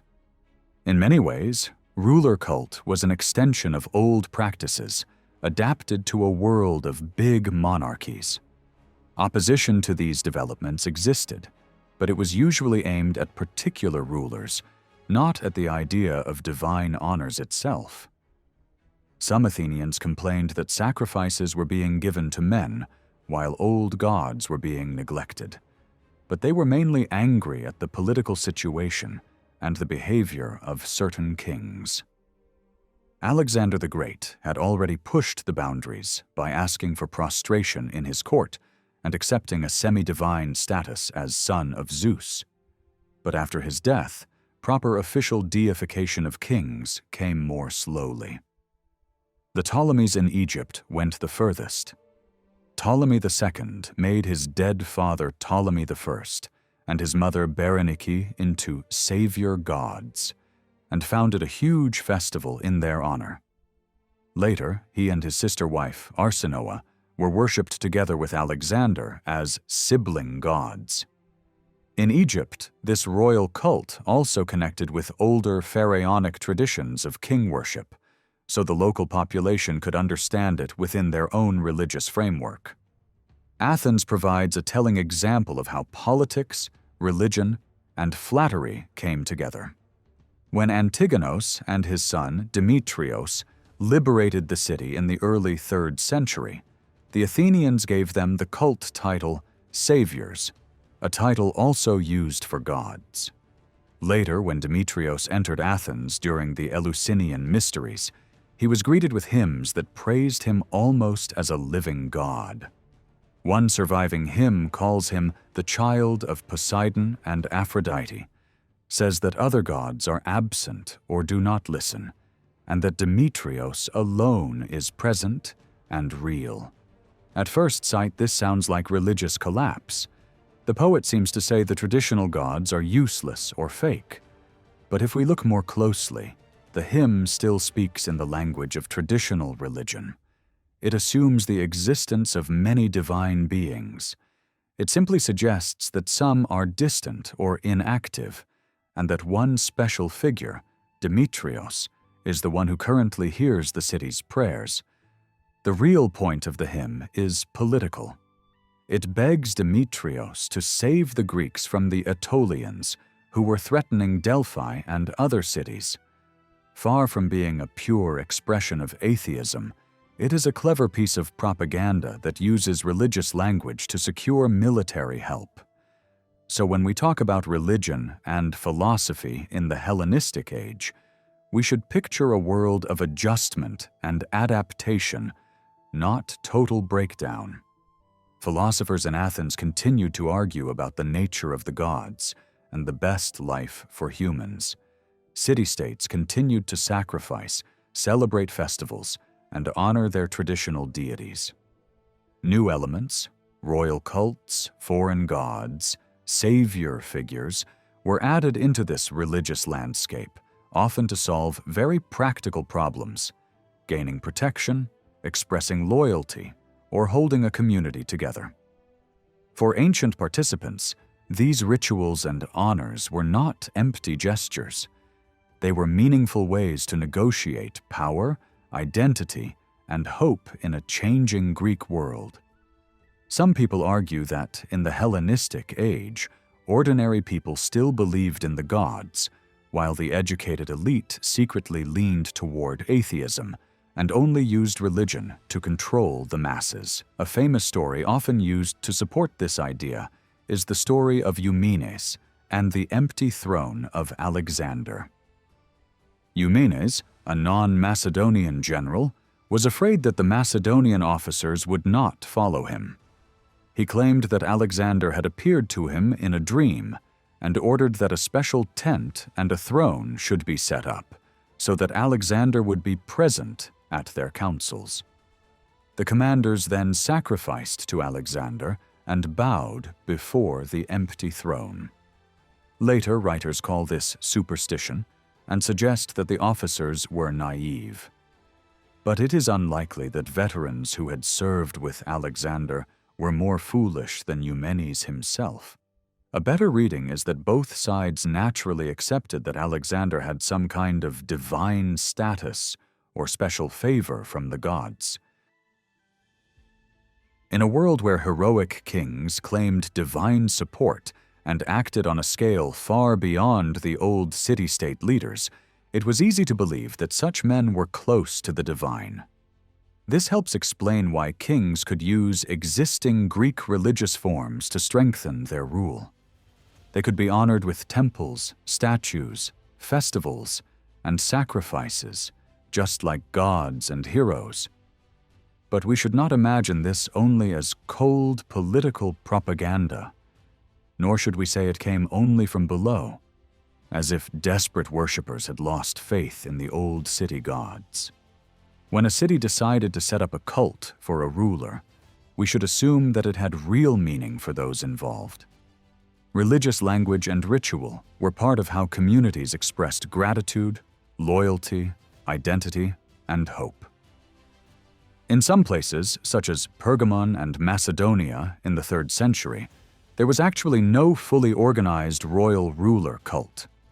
Macedonian kings already had older rituals surrounding the monarchy, and Pergamon was not powerful enough at first to need a grand imperial image. Elsewhere, we see how traditional religion and ruler cult fitted together. On Rhodes, before the people gave Ptolemy the title Savior in thanks for his military help, they even consulted an oracle to ask whether this honor was appropriate. Only after the oracle approved did they dedicate a sacred precinct for him. They were clearly thinking in a Greek religious framework, not throwing away their old beliefs. Ruler cult was not only a matter of city decrees. Inscriptions show that many smaller groups also created their own royal cults. There were associations of mercenaries and veterans calling themselves devotees of the kings, or lovers of devotion to the kings, who honored the Ptolemaic rulers together with Egyptian gods. On one island, a group of such devotees made a dedication to Serapis, Isis, and Anubis. In mainland Greece, there were societies that met to sacrifice in memory of rulers like Philoteros, founder of the Attalid dynasty. Later, in the kingdom of Pontus, a society of young men from the city gymnasium honored King Mithridates and took his name into their group title. Many of these associations were made up of well-connected citizens and formed part of wider elite religious and political networks. Others were linked to professional artists and performers.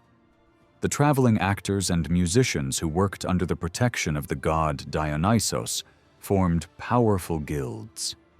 They were supported by kings and leagues, received special privileges, and in turn set up sanctuaries and cults for their royal patrons.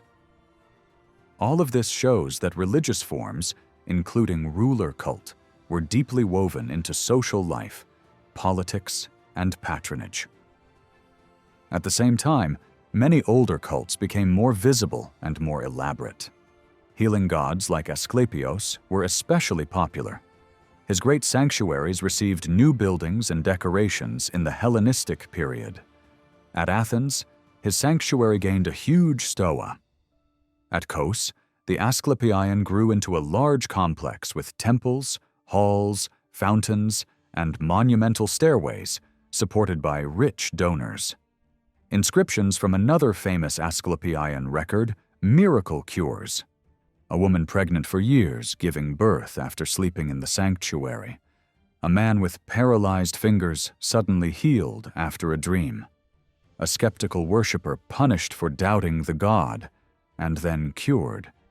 These stories may reflect the fears and hopes of worshippers, but they were almost certainly written up by priests in a literary style meant to show the power of the god and attract more visitors and offerings. The point is that religious practice was intense and active. People still came to sanctuaries, offered sacrifices, and trusted in healing gods. Other forms of personal religious expression also appear more often in the record, such as curses written on lead tablets and buried in sanctuaries. Their number in the archaeological record has led some to talk about a rise in private magic and dark superstition. But this may simply reflect what survives, and it is wrong to assume that curse tablets were only used by poor or uneducated people. Many of these texts are carefully written and show familiarity with legal and religious language. Magic and official cult were not opposites.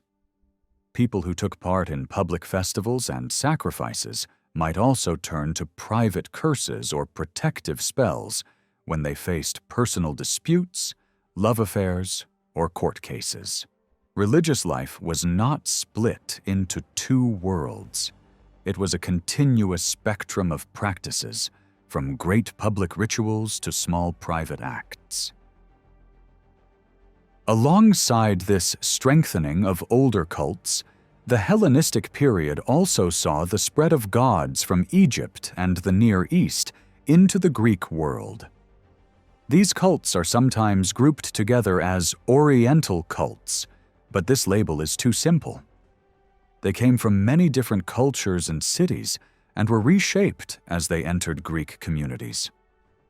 One of the most important cases is Serapis, a god whose name combines elements of Osiris and the sacred Apis bull.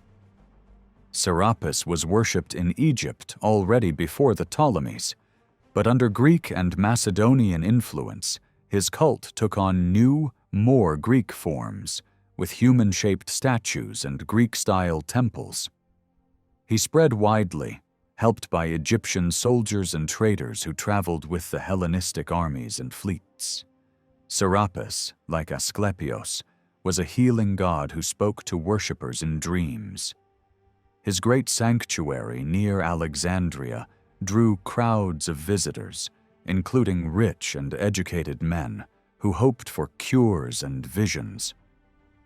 The cult of Isis, sister and consort of Osiris, also spread among Greeks, especially when her rituals were reshaped to include Greek-style initiation, and when she was presented as a protector of marriage, order, sailors, and travelers.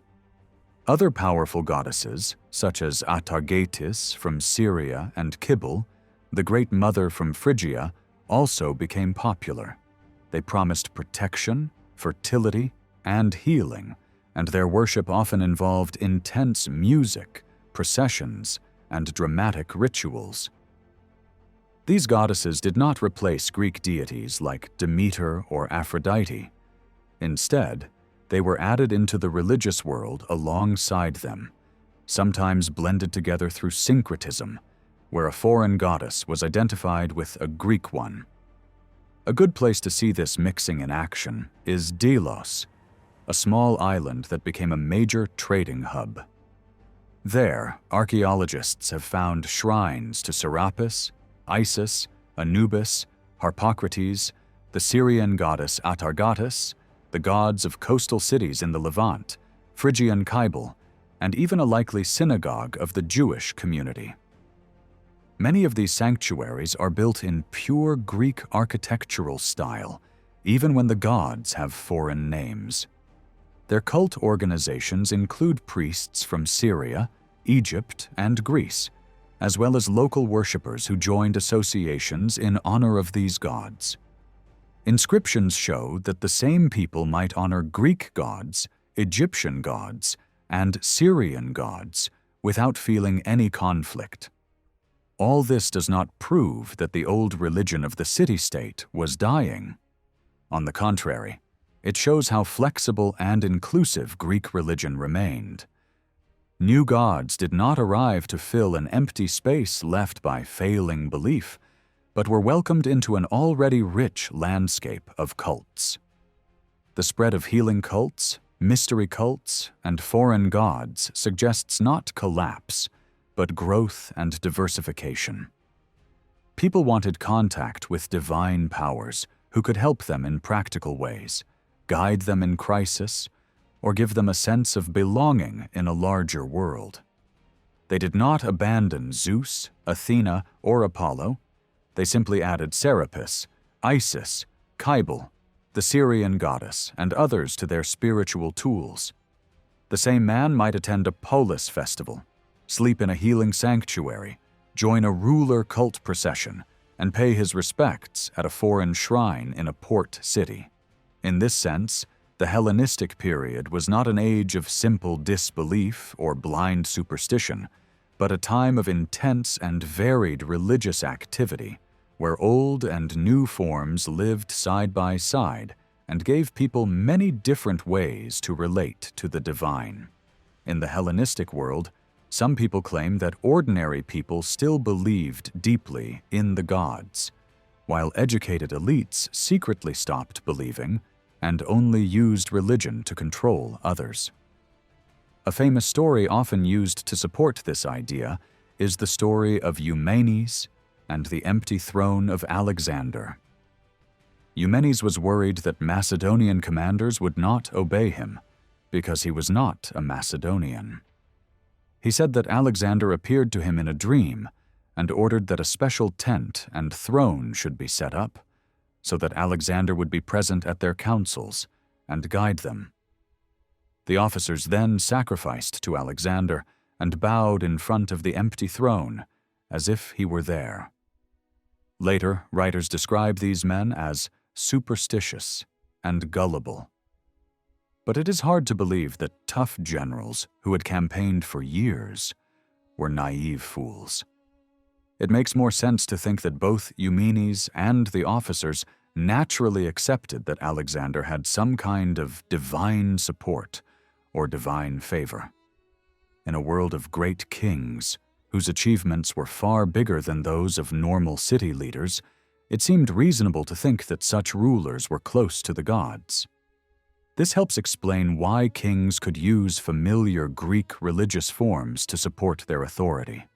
They could accept temples, statues, festivals, and sacrifices in their honor, just like traditional gods and heroes.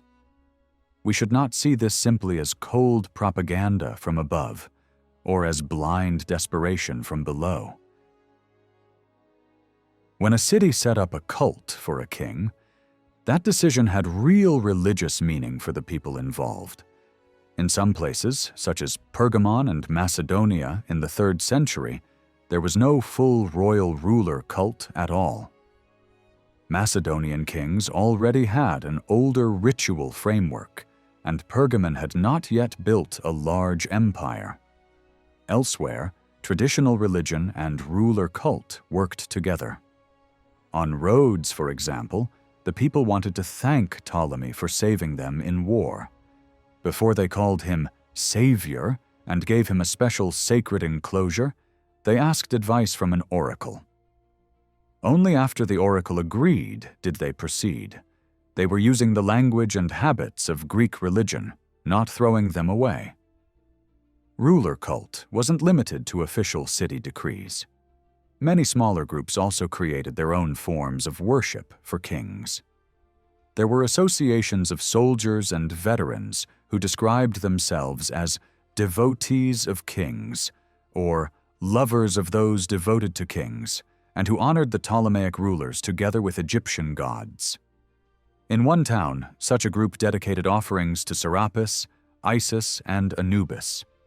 In another, a society met to sacrifice in memory of Philoteros, founder of the Attalid dynasty.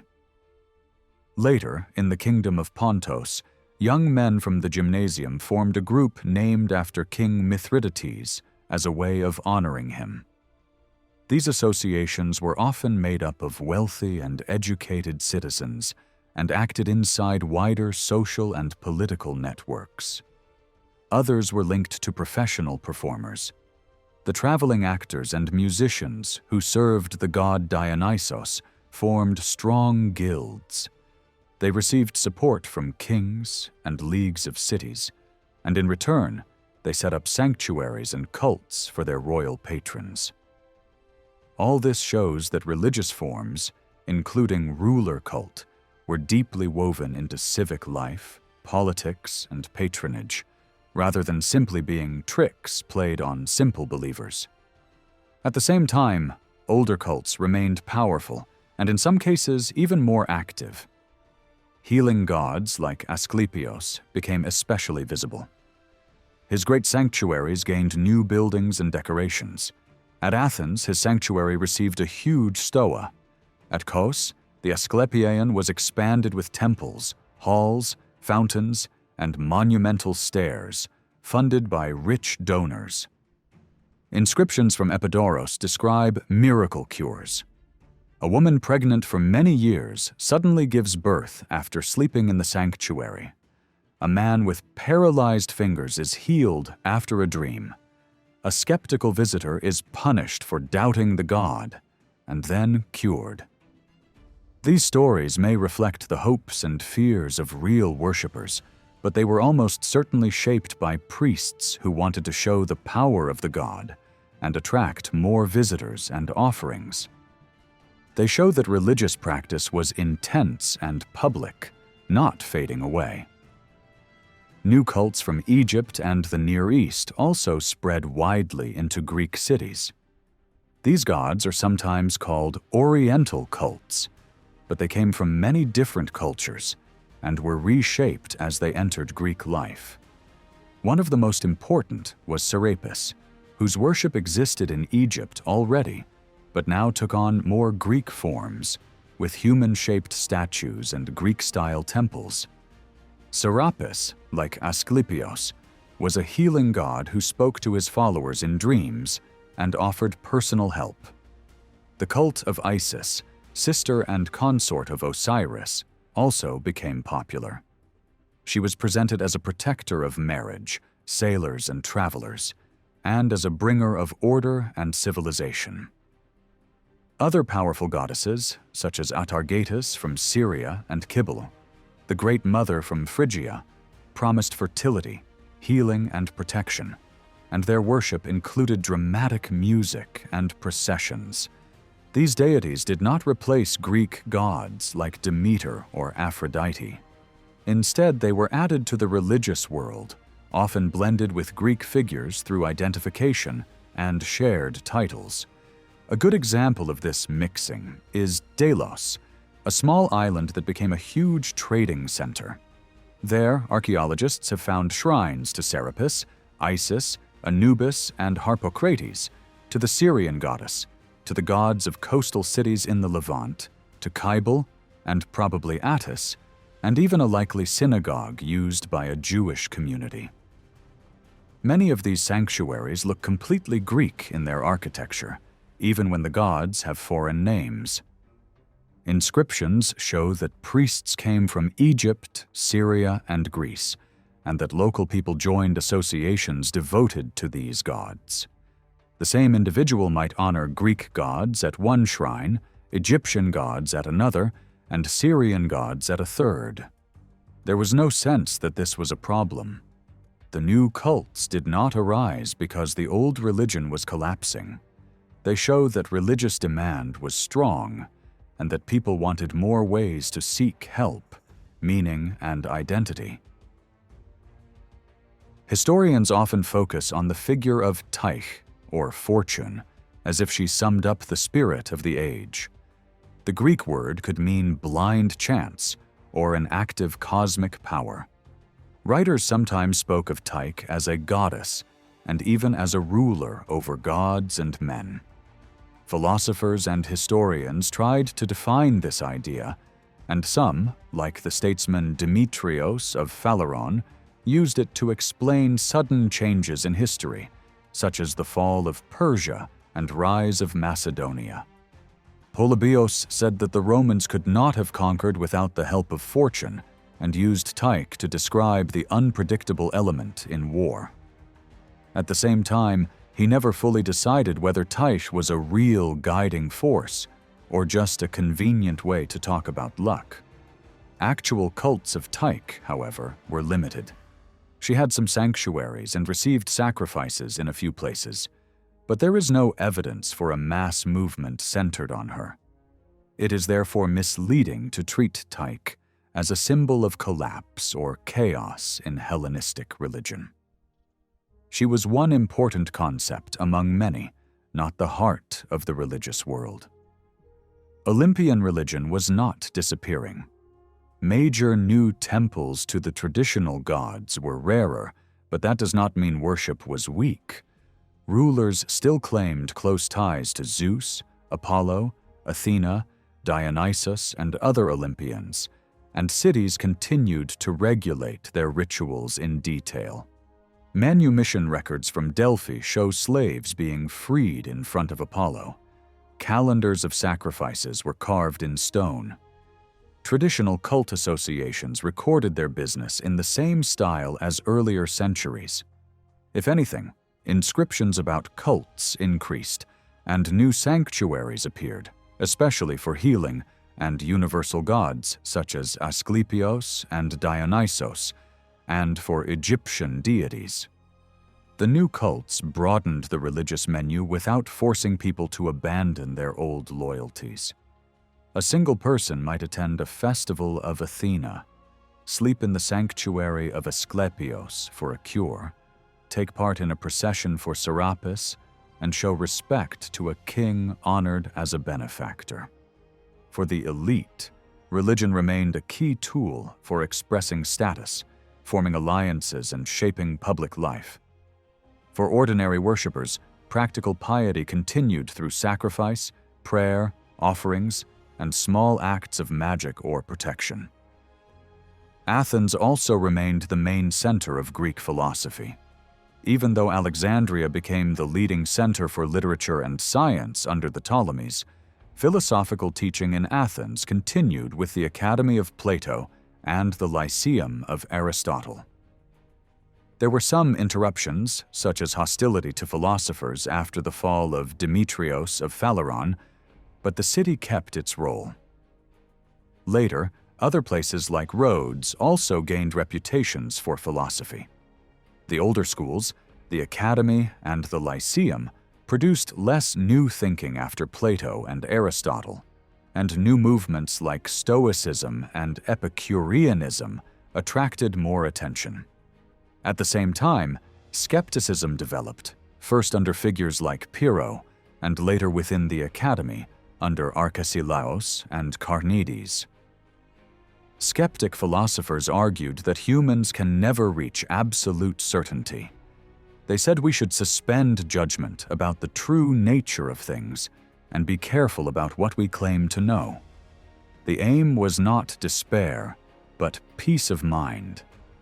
If you accept that ultimate reality is beyond your grasp, you can stop worrying about it and instead focus on living calmly. Later, skeptics introduced the idea of probability. They admitted that sense impressions are not perfect, but pointed out that in daily life we naturally test what we see and hear. We check lighting, distance, the state of our mind, and the reliability of witnesses. In this way, we can decide what is more or less likely, even if we cannot reach total certainty.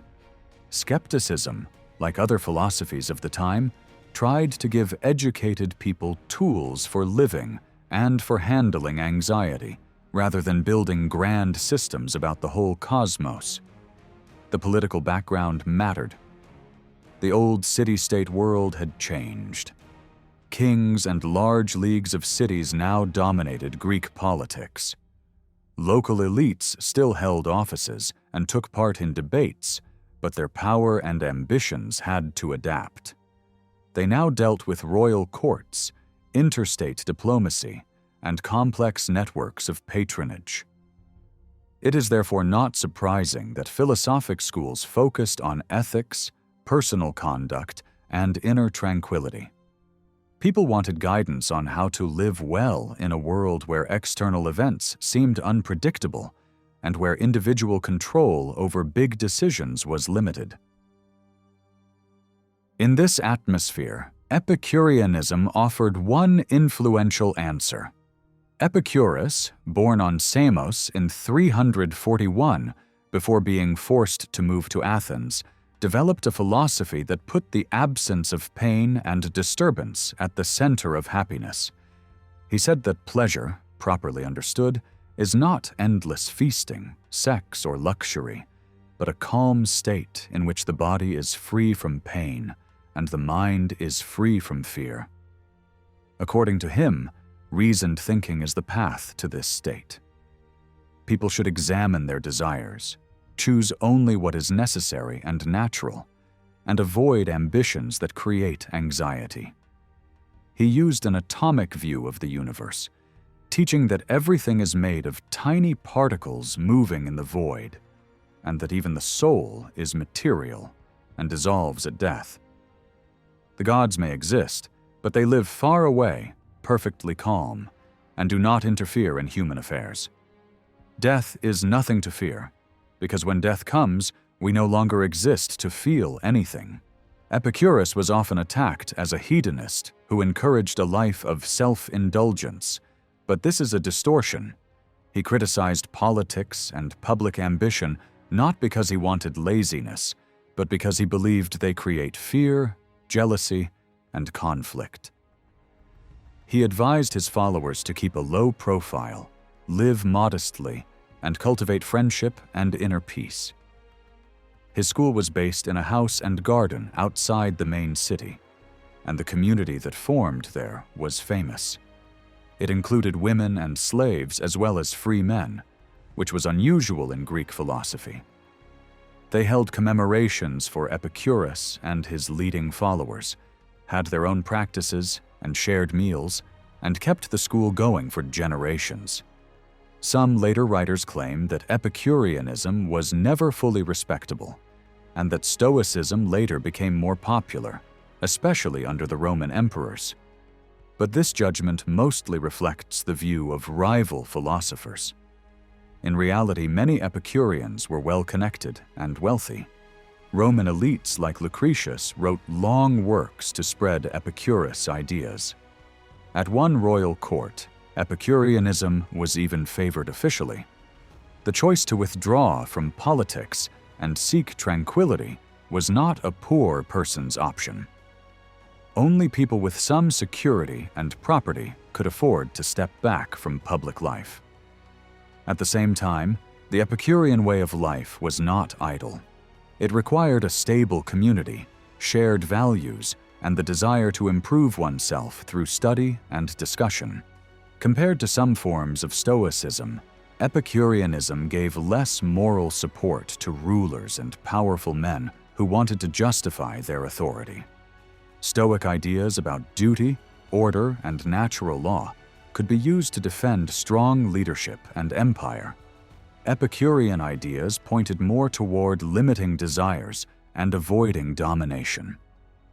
Both schools, however, were responses to the same world. They offered different ways for educated people to live with change, risk, and reduced political control. The changes in Greek society after Alexander were real, but they did not mean the total collapse of religion or morality. Instead, we see continuity, adaptation, and a wide variety of new and old ways to seek happiness and meaning. In the Hellenistic world, some people claim that ordinary people still believed deeply in the gods, while educated elites secretly stopped believing and only used religion to control others. A famous story often used to support this idea is the story of Eumenes and the empty throne of Alexander. Eumenes was worried that Macedonian commanders would not obey him because he was not a Macedonian. He said that Alexander appeared to him in a dream and ordered that a special tent and throne should be set up, so that Alexander would be present at their councils and guide them. The officers then sacrificed to Alexander and bowed in front of the empty throne as if he were there. Later, writers describe these men as superstitious and gullible. But it is hard to believe that tough generals who had campaigned for years were naive fools. It makes more sense to think that both Eumenes and the officers naturally accepted that Alexander had some kind of divine support or divine favor. In a world of great kings whose achievements were far bigger than those of normal city leaders, it seemed reasonable to think that such rulers were close to the gods. This helps explain why kings could use familiar Greek religious forms to support their authority. They could accept temples, statues, festivals, and sacrifices in their honor, just like traditional gods and heroes. We should not see this simply as cold propaganda from above, or as blind desperation from below. When a city set up a cult for a king, that decision had real religious meaning for the people involved. In some places, such as Pergamon and Macedonia in the 3rd century, there was no full royal ruler cult at all. Macedonian kings already had an older ritual framework. and Pergamon had not yet built a large empire. Elsewhere, traditional religion and ruler cult worked together. On Rhodes, for example, the people wanted to thank Ptolemy for saving them in war. Before they called him savior and gave him a special sacred enclosure, they asked advice from an oracle. Only after the oracle agreed did they proceed. They were using the language and habits of Greek religion, not throwing them away. Ruler cult was not limited to official city decrees. Many smaller groups also created their own forms of worship for kings. There were associations of soldiers and veterans who described themselves as devotees of kings, or lovers of those devoted to kings, and who honored the Ptolemaic rulers together with Egyptian gods. In one town, such a group dedicated offerings to Serapis, Isis, and Anubis. In another, a society met to sacrifice in memory of Philotyros, founder of the Attalid dynasty. Later, in the kingdom of Pontos, young men from the gymnasium formed a group named after King Mithridates as a way of honoring him. These associations were often made up of wealthy and educated citizens and acted inside wider social and political networks. Others were linked to professional performers. The traveling actors and musicians who served the god Dionysos formed strong guilds. They received support from kings and leagues of cities, and in return, they set up sanctuaries and cults for their royal patrons. All this shows that religious forms, including ruler cult, were deeply woven into civic life, politics, and patronage, rather than simply being tricks played on simple believers. At the same time, older cults remained powerful, and in some cases even more active. Healing gods like Asclepios became especially visible. His great sanctuaries gained new buildings and decorations. At Athens, his sanctuary received a huge stoa.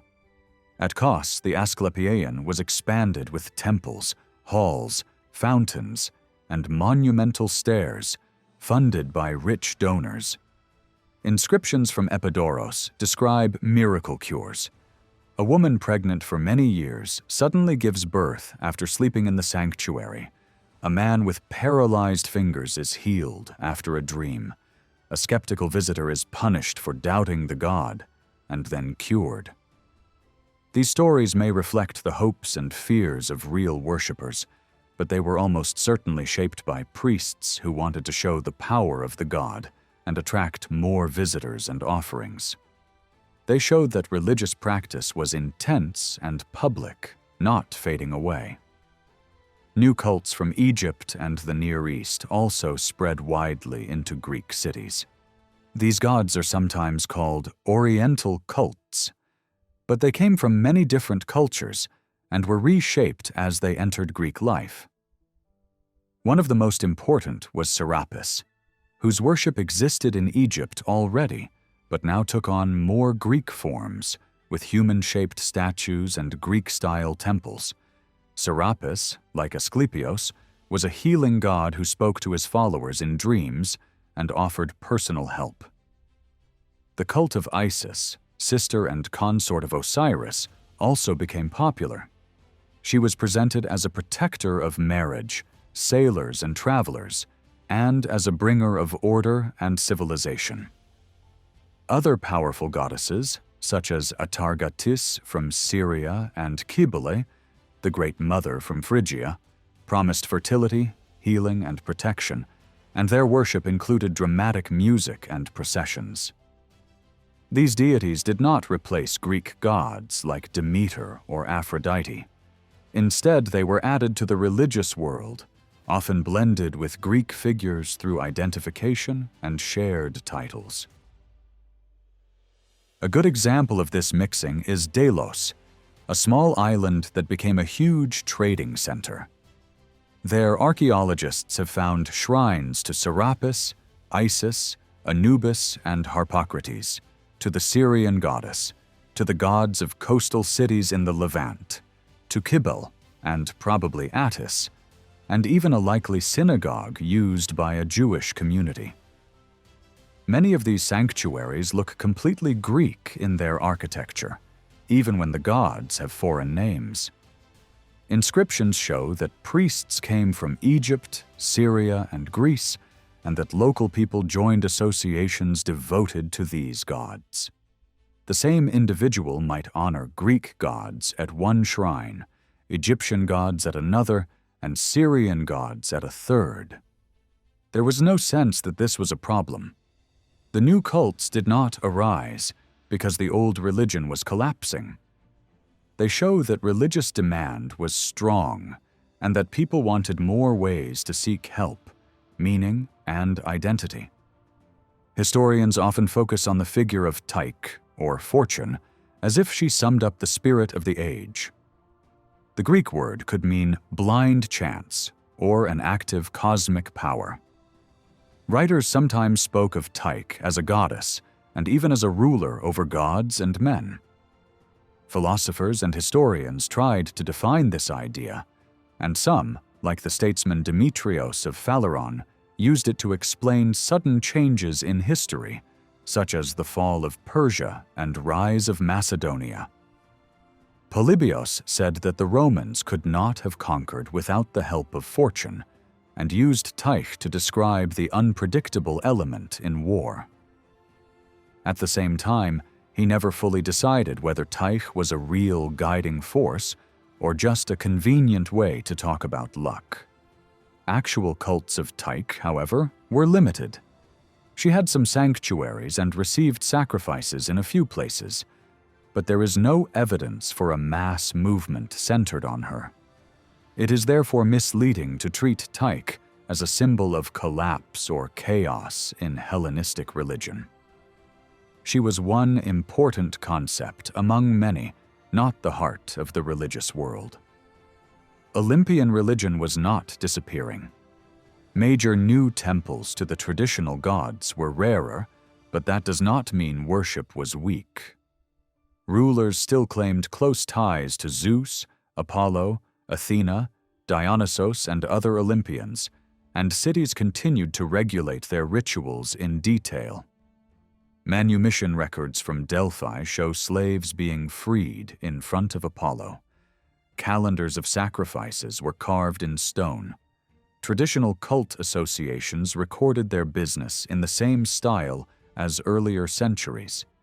If anything, inscriptions about cults increased, and new sanctuaries appeared, especially for healing and universal gods such as Asclepios and Dionysos, and for Egyptian deities. The new cults broadened the religious menu without forcing people to abandon their old loyalties. A single person might attend a festival of Athena, sleep in the sanctuary of Asclepios for a cure, take part in a procession for Serapis, and show respect to a king honored as a benefactor. For the elite, religion remained a key tool for expressing status, forming alliances, and shaping public life.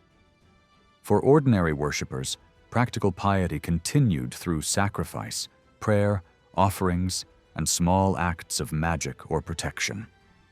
Athens also remained the main center of Greek philosophy. Even though Alexandria became the leading center for literature and science under the Ptolemies, philosophical teaching in Athens continued with the Academy of Plato and the Lyceum of Aristotle. There were some interruptions, such as hostility to philosophers after the fall of Demetrios of Phaleron, but the city kept its role. Later, other places like Rhodes also gained reputations for philosophy. The older schools, the Academy and the Lyceum, produced less new thinking after Plato and Aristotle, and new movements like Stoicism and Epicureanism attracted more attention. At the same time, skepticism developed, first under figures like Pyrrho, and later within the Academy under Arcesilaus and Carneades. Skeptic philosophers argued that humans can never reach absolute certainty. They said we should suspend judgment about the true nature of things and be careful about what we claim to know. The aim was not despair, but peace of mind. If you accept that ultimate reality is beyond your grasp, you can stop worrying about it and instead focus on living calmly. Later, skeptics introduced the idea of probability. They admitted that sense impressions are not perfect, but pointed out that in daily life we naturally test what we see and hear. We check lighting, distance, the state of our mind, and the reliability of witnesses. In this way, we can decide what is more or less likely, even if we cannot reach total certainty. Skepticism, like other philosophies of the time, tried to give educated people tools for living and for handling anxiety, rather than building grand systems about the whole cosmos. The political background mattered. The old city-state world had changed. Kings and large leagues of cities now dominated Greek politics. Local elites still held offices and took part in debates, but their power and ambitions had to adapt. They now dealt with royal courts, interstate diplomacy, and complex networks of patronage. It is therefore not surprising that philosophic schools focused on ethics, personal conduct, and inner tranquility. People wanted guidance on how to live well in a world where external events seemed unpredictable and where individual control over big decisions was limited. In this atmosphere, Epicureanism offered one influential answer. Epicurus, born on Samos in 341 before being forced to move to Athens, developed a philosophy that put the absence of pain and disturbance at the center of happiness. He said that pleasure, properly understood, is not endless feasting, sex, or luxury, but a calm state in which the body is free from pain and the mind is free from fear. According to him, reasoned thinking is the path to this state. People should examine their desires, choose only what is necessary and natural, and avoid ambitions that create anxiety. He used an atomic view of the universe, teaching that everything is made of tiny particles moving in the void, and that even the soul is material and dissolves at death. The gods may exist, but they live far away, perfectly calm, and do not interfere in human affairs. Death is nothing to fear, because when death comes, we no longer exist to feel anything. Epicurus was often attacked as a hedonist who encouraged a life of self-indulgence, but this is a distortion. He criticized politics and public ambition not because he wanted laziness, but because he believed they create fear, jealousy, and conflict. He advised his followers to keep a low profile, live modestly, and cultivate friendship and inner peace. His school was based in a house and garden outside the main city, and the community that formed there was famous. It included women and slaves, as well as free men, which was unusual in Greek philosophy. They held commemorations for Epicurus and his leading followers, had their own practices and shared meals, and kept the school going for generations. Some later writers claimed that Epicureanism was never fully respectable, and that Stoicism later became more popular, especially under the Roman emperors. But this judgment mostly reflects the view of rival philosophers. In reality, many Epicureans were well-connected and wealthy. Roman elites like Lucretius wrote long works to spread Epicurus's ideas. At one royal court, Epicureanism was even favored officially. The choice to withdraw from politics and seek tranquility was not a poor person's option. Only people with some security and property could afford to step back from public life. At the same time, the Epicurean way of life was not idle. It required a stable community, shared values, and the desire to improve oneself through study and discussion. Compared to some forms of Stoicism, Epicureanism gave less moral support to rulers and powerful men who wanted to justify their authority. Stoic ideas about duty, order, and natural law could be used to defend strong leadership and empire. Epicurean ideas pointed more toward limiting desires and avoiding domination. Both schools, however, were responses to the same world. They offered different ways for educated people to live with change, risk, and reduced political control. The changes in Greek society after Alexander were real, but they did not mean the total collapse of religion or morality. Instead, we see continuity, adaptation, and a wide variety of new and old ways to seek happiness and meaning.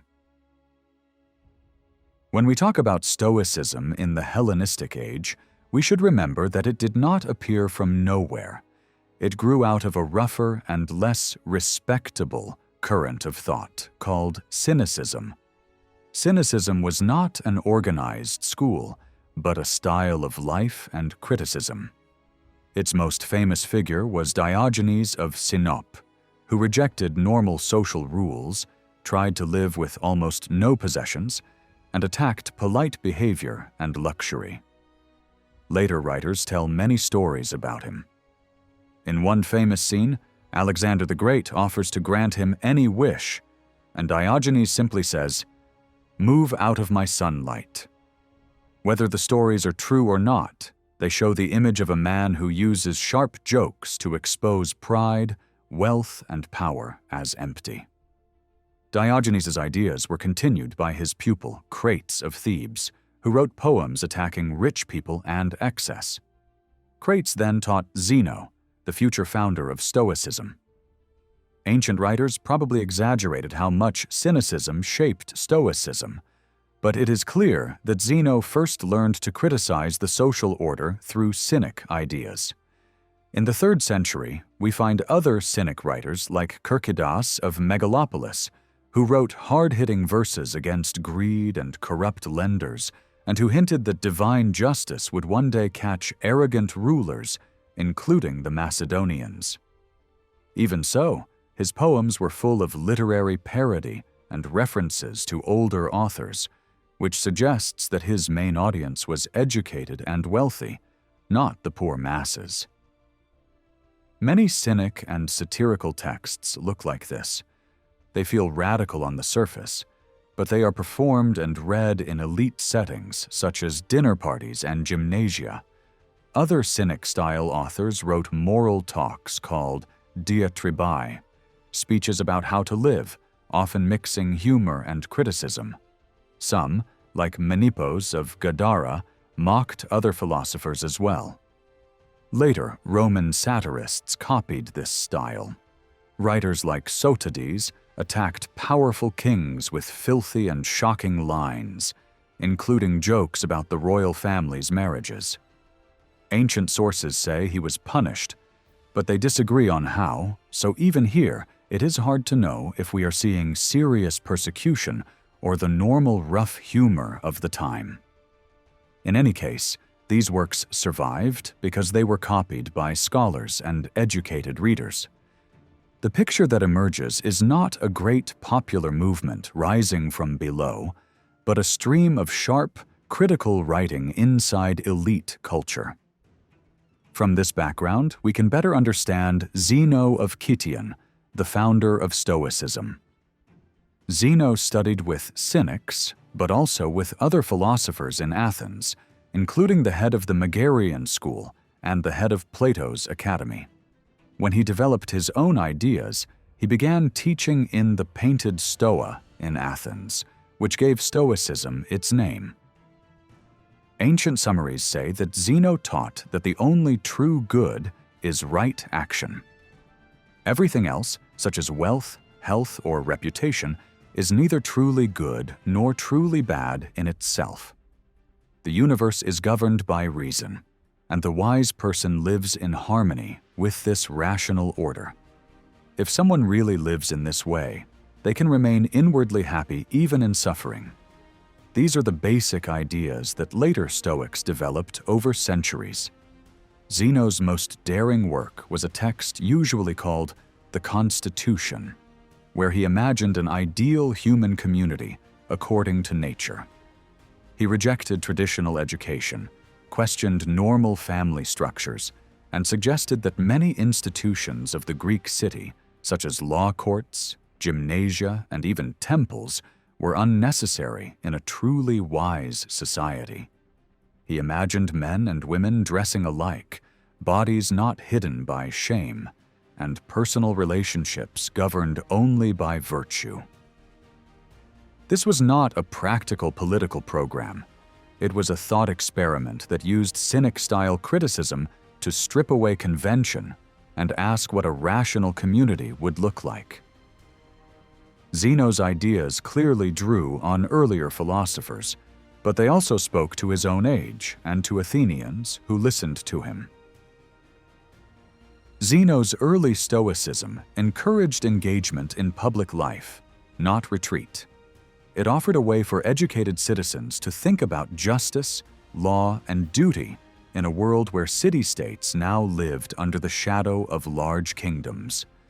Some of his ideas were used in real politics, for example in arguments about resistance to Macedonian domination.